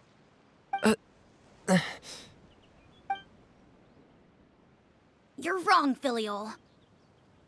We don't want you to die. You're our family. Liar. You wouldn't be doing this if that were the case. So why? Why have you backed us into a corner? We all live in the House of the Hearth. You know the type of work we do, Filial. A single betrayal can cost dozens of us our lives. It's not like it's never happened before. That kind of thing is hard to forget. That's why the House of the Hearth cannot tolerate any form of betrayal. Ever since we came to Poisson, you've had 7 secret meetings. A lot of the things you talked about really crossed the line. You've been spying on us for half a month? Wait a second. Now that I think about it, the move to Poisson was just a way to make it easier to spy on us, wasn't it? Because we were all in one place. You've had this planned all along. Filial, Nantoi, I'm sorry. I owe you both my life. I owe Clairvy too. If it weren't for all your help after I got poisoned, I wouldn't be standing here today. If this were any other situation, I would do anything to repay that kindness, even if it cost me my life. But rules are rules. I'm sorry. My hands are tied. Why? Why? That's enough, Filial. We made a mistake, and we should own up to it. We broke the rules, plain and simple. And now we have to face the consequences. I'm sorry, Chapleau. Faults. I'm sorry, Father. We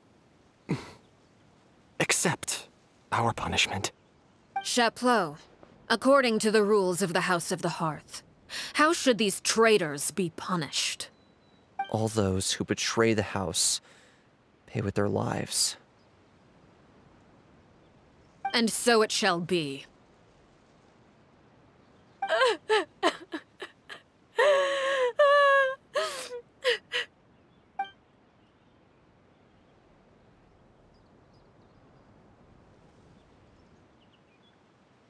Father, please wait! Something you want to say, Linny?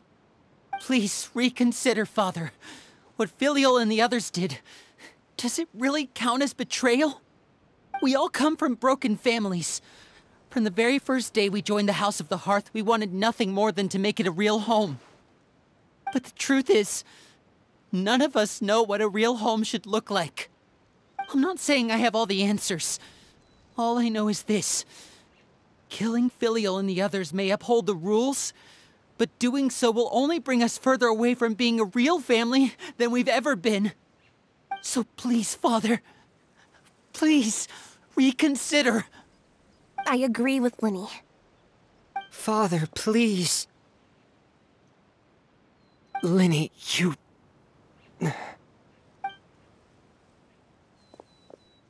I also agree with Linny.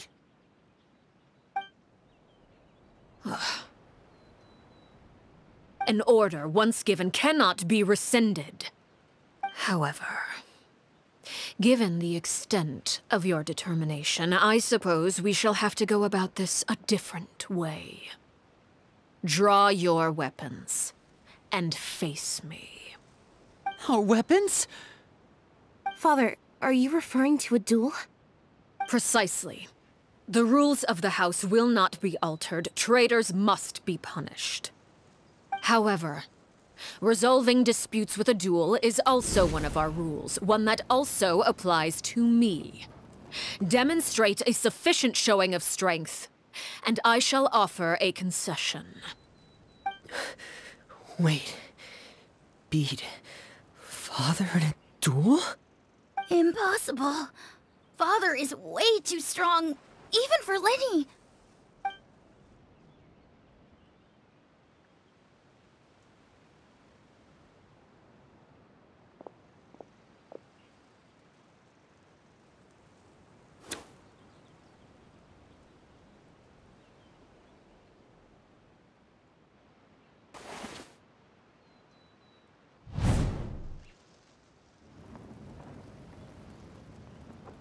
Did you hear that, Traveler?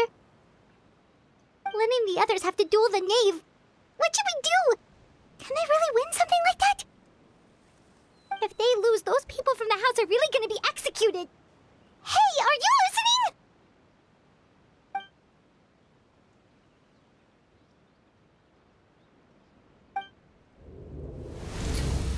Don't you want to say a proper goodbye at least? Anger makes you impulsive. Sorrow causes you to waver.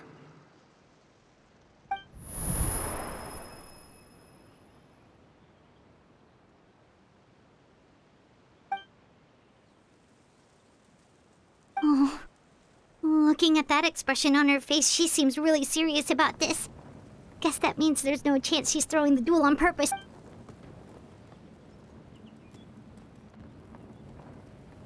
When guests are around, families are often on their best behavior. And any disputes are less likely to escalate. When the time comes, make the choice that you deem most appropriate in the situation, and lend your help to the House of the Hearth. What's wrong, Traveler? Hey, where are you going? Traveler? You're asking to join the duel against the Knave? I'll allow it. We do have a ready-made dueling ring at our disposal, after all. All I would advise is this. Keep a firm grasp on your weapon, and give it your all. Any less, and you may just lose your life.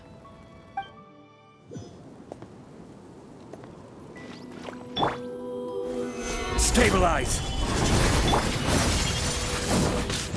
Is it my turn now?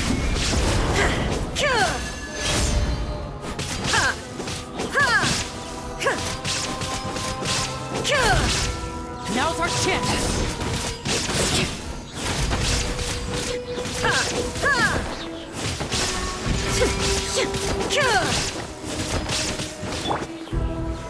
Solidify!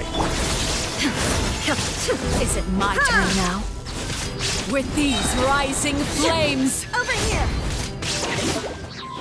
Now that's more like it. Inazuma shines eternal! With the fall of darkness, destruction shall rise. Have a taste of purgatory. Look out! Spare your energy. Running is of little use. With these rising flames.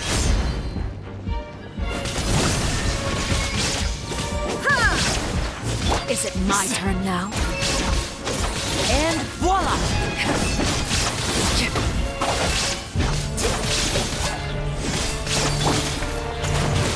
How amusing.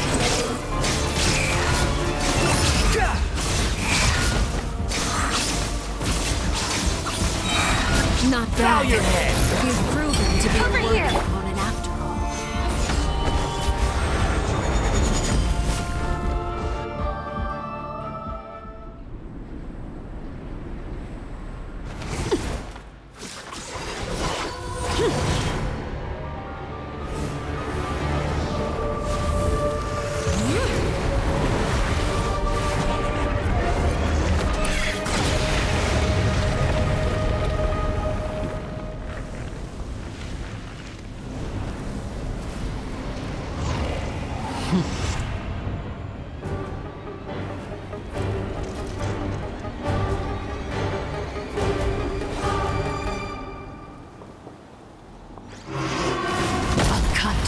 Seared away. My blade is all that remains. There is no escape! Torn to oblivion!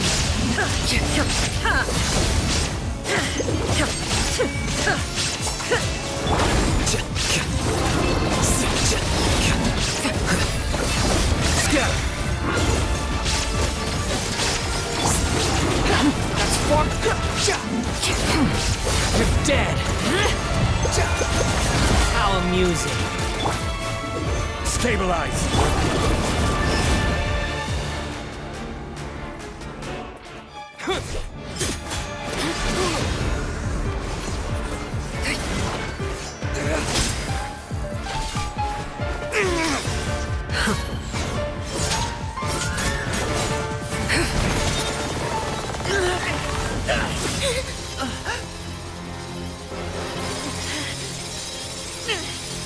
You should know better than to crowd in one place.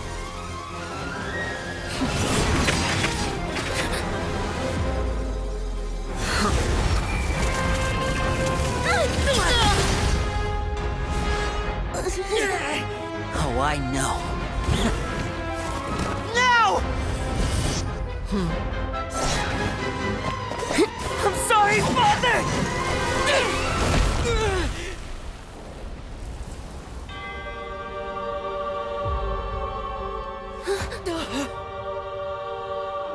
Sorry for what? This pitiful excuse for an attack.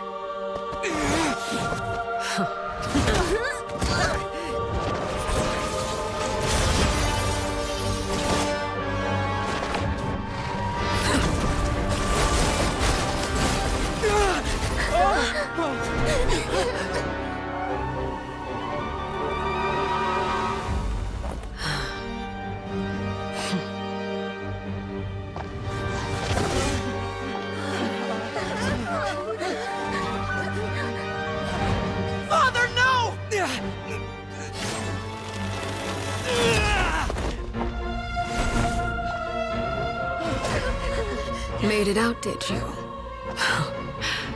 You're stronger than I expected.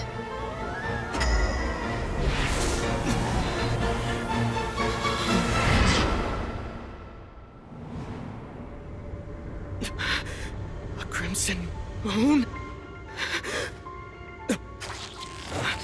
I can't move.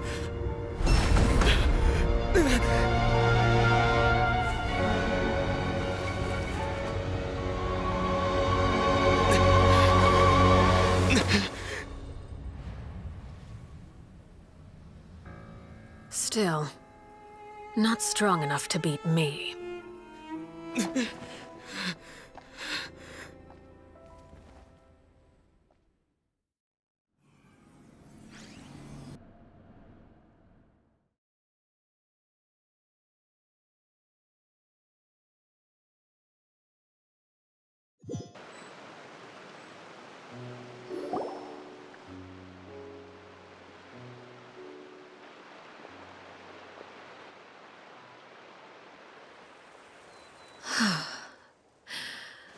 I believe we can end things here.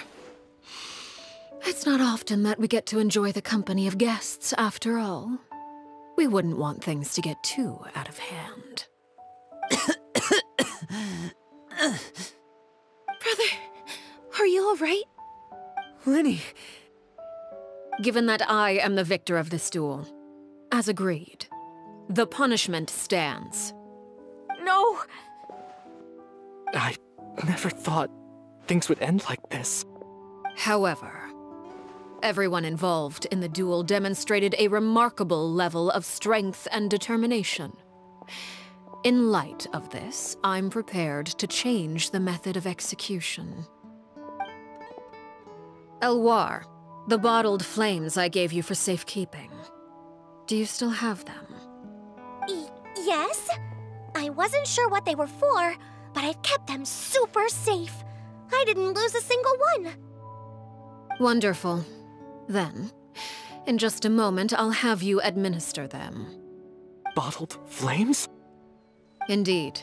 They're the product of a secret experiment. Under certain special circumstances, flames can be extracted from my person and preserved. Once ingested, searing pain will spread across every inch of your body.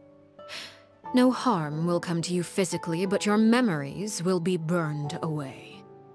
If you can withstand the pain, when you awake, you'll have forgotten everything you know about the House of the Hearth, and will be expelled from the organization. In other words, administering this concoction will kill the version of you that grew up in the house, and give you a new identity.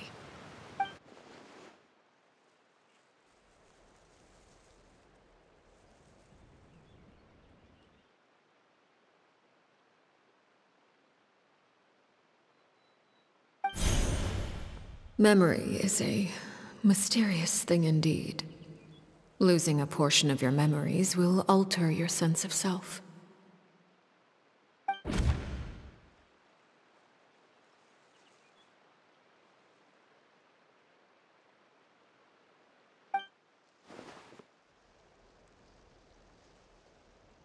So, you're just letting us go, Father?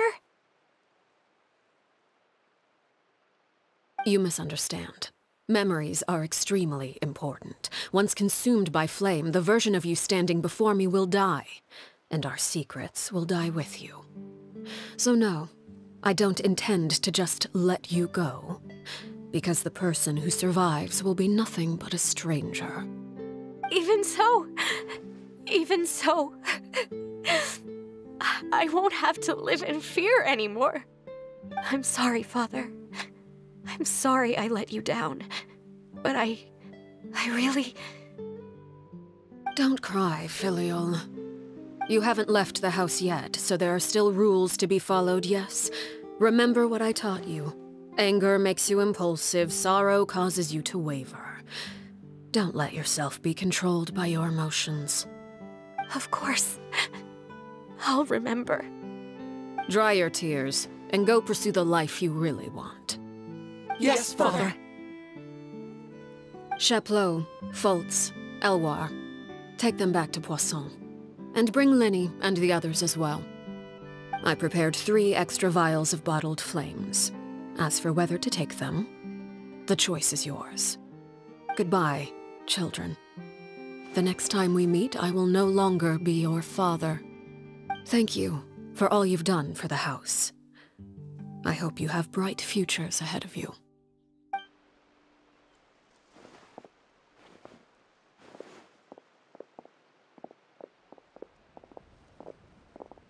Father.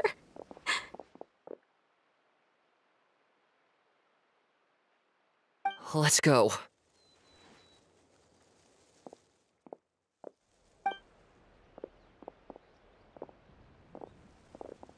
Here, grab my arm, Lenny. I'll help you walk back. Thank you.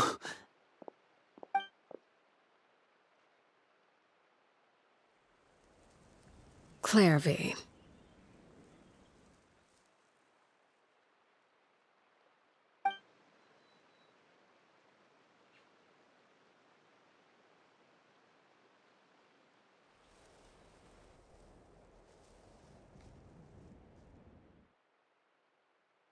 Can we talk now? I've been waiting for a super long time. You really are Perry, aren't you? I haven't seen you in so long. How come you're all grown up? Wait, did I somehow travel to the future on accident? Or am I dreaming? What a long dream. Neither. You died, Clairvy. That's what happened.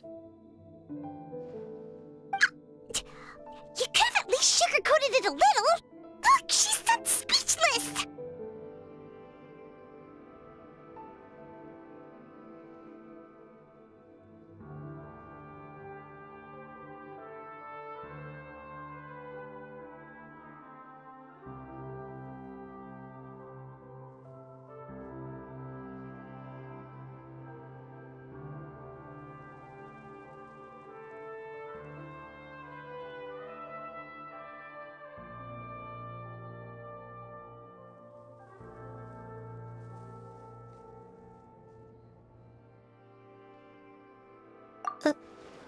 Oh. Okay then. Huh? That's it? You accepted it just like that? Yep. If that's what Perry says happened, then I believe her. Perry wouldn't lie to me. Plus, I don't really need to know why I'm like this. I'm more curious about what happens in the future. If you're a harbinger now, Perry, that means Mother is gone, isn't she? Can you tell me about it? I want to know what happened to her. And to me. You never stopped trying to defy fate. At first, no one believed you. You could only vent your frustrations to the moon. In fact, you often sought comfort in the night sky. You wanted to see the aurora, so one night we promised each other we would go to Snezhnaya to see it together. Later on, you tried to run away, but you were brought back each time. Mother spared your life, but it wasn't out of kindness. Instead, she decided to make an example of you by slowly torturing you over time. That way, the other children would know what happens to traitors. Still, you never gave up. Mother hoped that through ruthless duel after ruthless duel, she would be able to crown an ultimate victor among the children she raised. But you called on everyone to unite, to fight to a draw in order to reduce casualties. Your efforts may have only delayed the inevitable, but still. You gave them hope. You tried everything you could think of, but every attempt ended in failure. Still, you never turned your sword on Crucibina, and you never turned it on me. On that gloomy day, you told me, "For the last 16 years of my life, I've done everything I can to fight for freedom. But now, I realize that the only freedom I truly possess is the freedom to choose to die." I never imagined I would say something like that. I must have been feeling really worn down. But somehow, I still think I understand. According to Mother's plan, only one of us was going to make it until the end. And I always hoped that person would be you. If I could do it all over again, I still don't think I would make a different choice.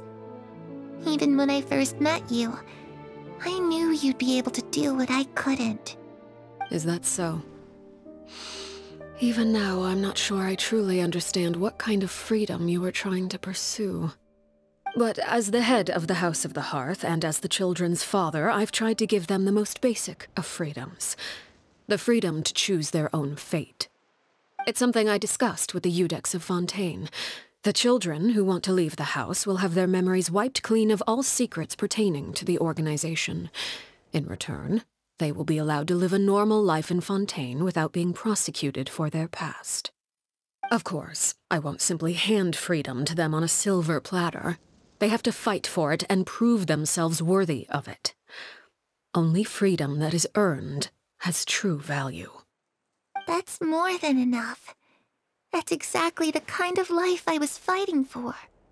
You know, Perry, I think you're a pretty amazing king, and a really great father, too. I'm really happy that you're the one who took over the house.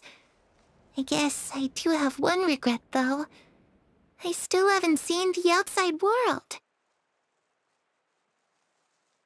Well, it just so happens that our dear guests over here have been to many nations and traveled to countless places. Perhaps they would be willing to tell you what the outside world is like. Really? Of course! We've traveled all over the place. We've got so many stories, we could probably talk your ears off for 3 days straight!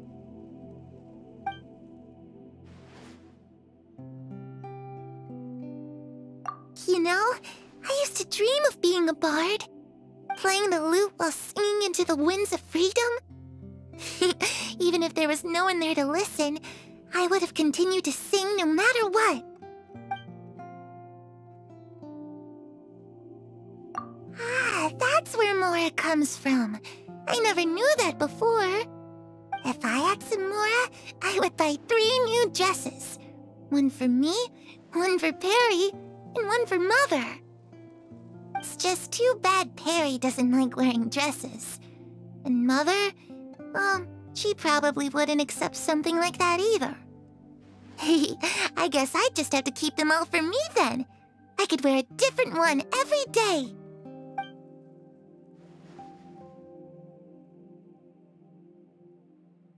Those yokai you mentioned, what do they look like? I once saw a drawing of this one guy with horns on his head and a super scary face. Are there any yokai like that? Oh, sounds like you're talking about an Oni. Yep, we've met one, and let Paimon tell you, they're not nearly as scary as they look.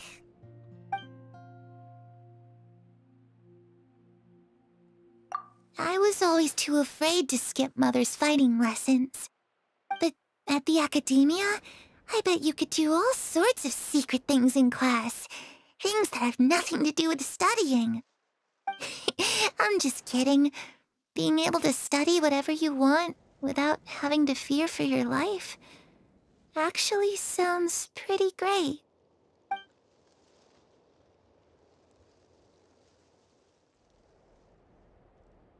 The situation was super dangerous. Lenny and Lynette were accused of committing a crime, and they were going to have to stand trial at the Opera Epicles.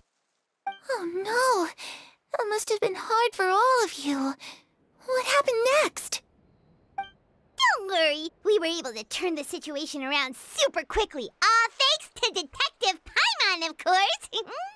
How'd you do that? Come on, tell me. Okay, so it was like this. After the failed magic show, we rushed to the scene and...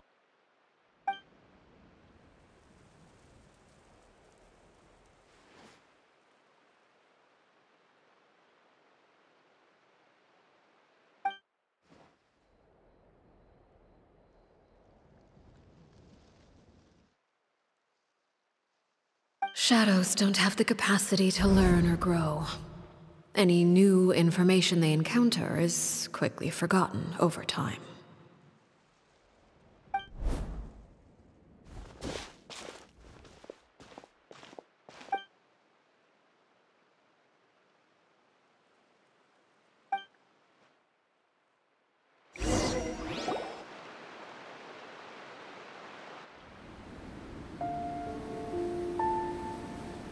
Clairvy, you've worked tirelessly from the shadows to overthrow the House of the Hearth.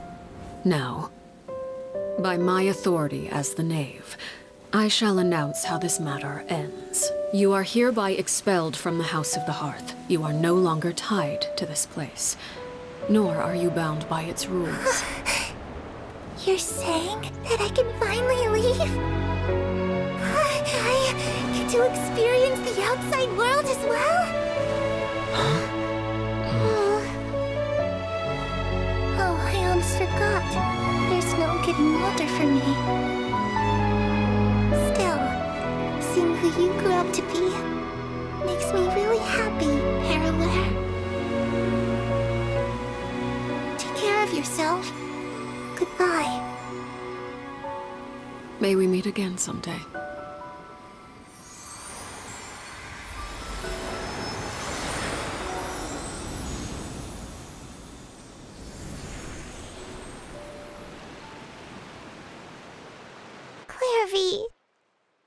She left so soon. Paimon didn't even get to finish her story. I also have certain sentiments left unsaid. I wanted to tell her that the aurora I saw in Snezhnaya was just as beautiful as the ones in the pictures. But a shadow's memories reset at dawn. Had we delayed any longer, we wouldn't have had the time to say goodbye. Whatever regrets may linger, let them be lost to the coming of a new day. Father? It's Linny! Hey, Linny!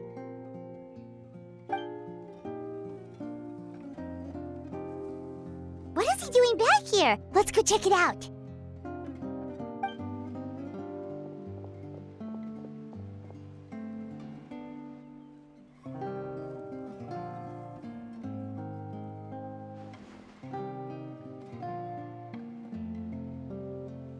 Father, the bottled flames have been administered. Filial and the others have left the house. And you? What have you decided? Thank you for giving us that choice, Father. But we never wanted to leave the house. It's the only home we've ever known. Lynette and Fremine feel the same way. They're recuperating back at the Hotel Bouffe d'été. But I decided to come back and tell you where we stood. I'm sure you're well aware of the expectations I have for you. I want you to follow in my footsteps and become the next king of the house. Yet you seem to have different ideas. I must admit, I'm rather surprised by your decision to stay. There's nothing wrong with choosing to live a quiet life. Leading this organization is a heavy responsibility, one not so easily carried by someone forced onto the throne. I just never understood what you saw in me. What made you believe I was deserving of that throne? You're brave, talented, and, most importantly, you cherish your family. You would do anything to protect them, even if it costs you your life.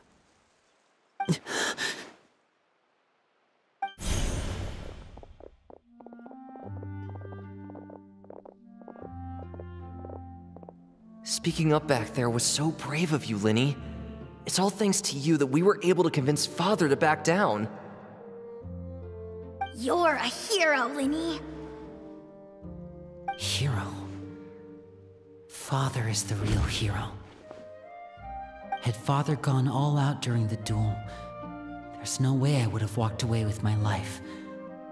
She must have had it all planned from the beginning, from the very moment she suggested a duel.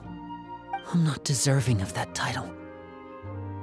I'm not strong enough or smart enough. You're wrong. In my opinion, all you need to be deserving of the throne is conviction and the necessary strength to act on it. We may have different ideas of what it means to be a family, but you can hardly be said to lack conviction.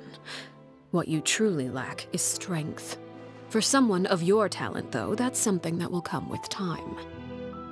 Even without that strength, you still chose to face me in a duel, even though the odds were stacked against you. That capacity to honor your convictions is what I truly see in you. Father.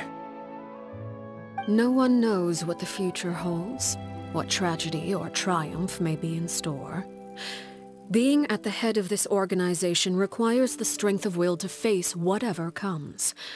Caution will only hold you back. If reaching a certain standard were required to go after what you want, I would never have succeeded in killing my predecessor. Back then, there was still a considerable gap between our abilities. Strength may decide the ultimate victor, but those who let a lack of strength dictate their decisions or undermine their convictions will never be worthy of the throne. I understand, Father. Thank you. Children must grow up to surpass their parents. Only then can a family continue to flourish. The road ahead is not an easy one, so I'll ask you one last time. Are you certain you want to stay? You've done so much for me, Father, and that kindness must be repaid. Plus, with Project Sudah at hand, there are many dangers ahead, and I, for one, don't intend to back down. Protecting my family at all costs. That's my conviction. Then you're welcome to stay. As for Project Sudah, you need not be too concerned. If those cowardly businessmen and heartless dignitaries try to take us down, I'm prepared to teach them a lesson. Having members who longed for the light was our organization's last weakness. With those members no longer among our ranks, the House of the Hearth is like a spider hiding in the shadows. We need only wait for our prey to come to us. At present, our imperative is to use their plan to our advantage. In doing so, a crimson moon shall rise amid the frigid blizzards of winter. No demonstration of loyalty shall go unrewarded, and no sacrifice shall be in vain. As for the two of you, whether we meet again as friend or foe, I'll remember the camaraderie we shared in this moment. No matter how arduous the journey ahead, I hope we both reach our desired destination.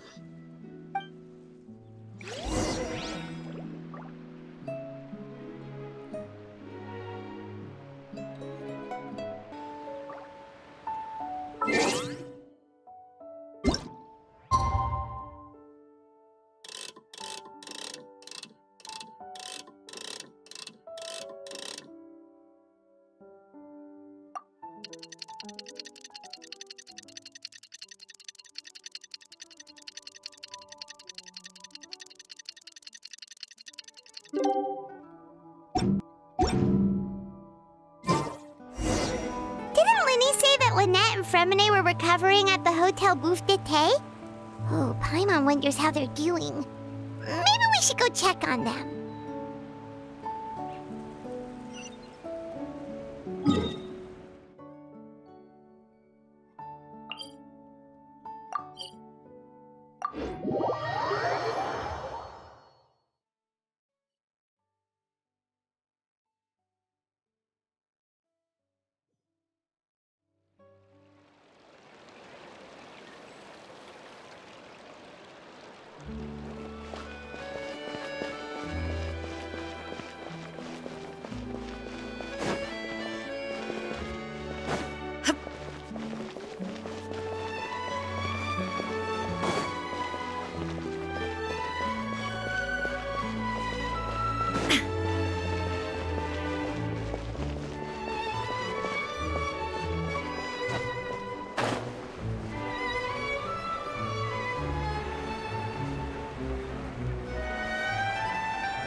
Manette? Fremine?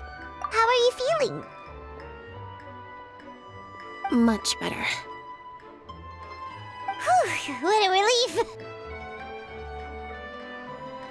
What about you? Are you feeling alright?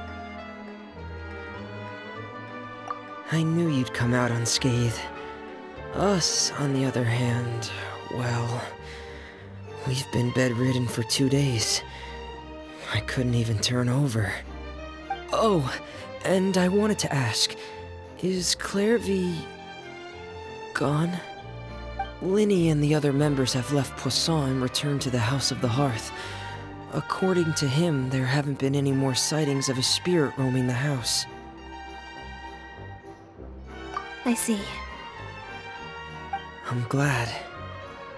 Father came to check up on us 2 days ago and told us about what happened with Crucibina and Clairvy. Actually, I've met Crucibina before. Wait, what? You've met the former Knave? Crucibina died a year after Clairvy.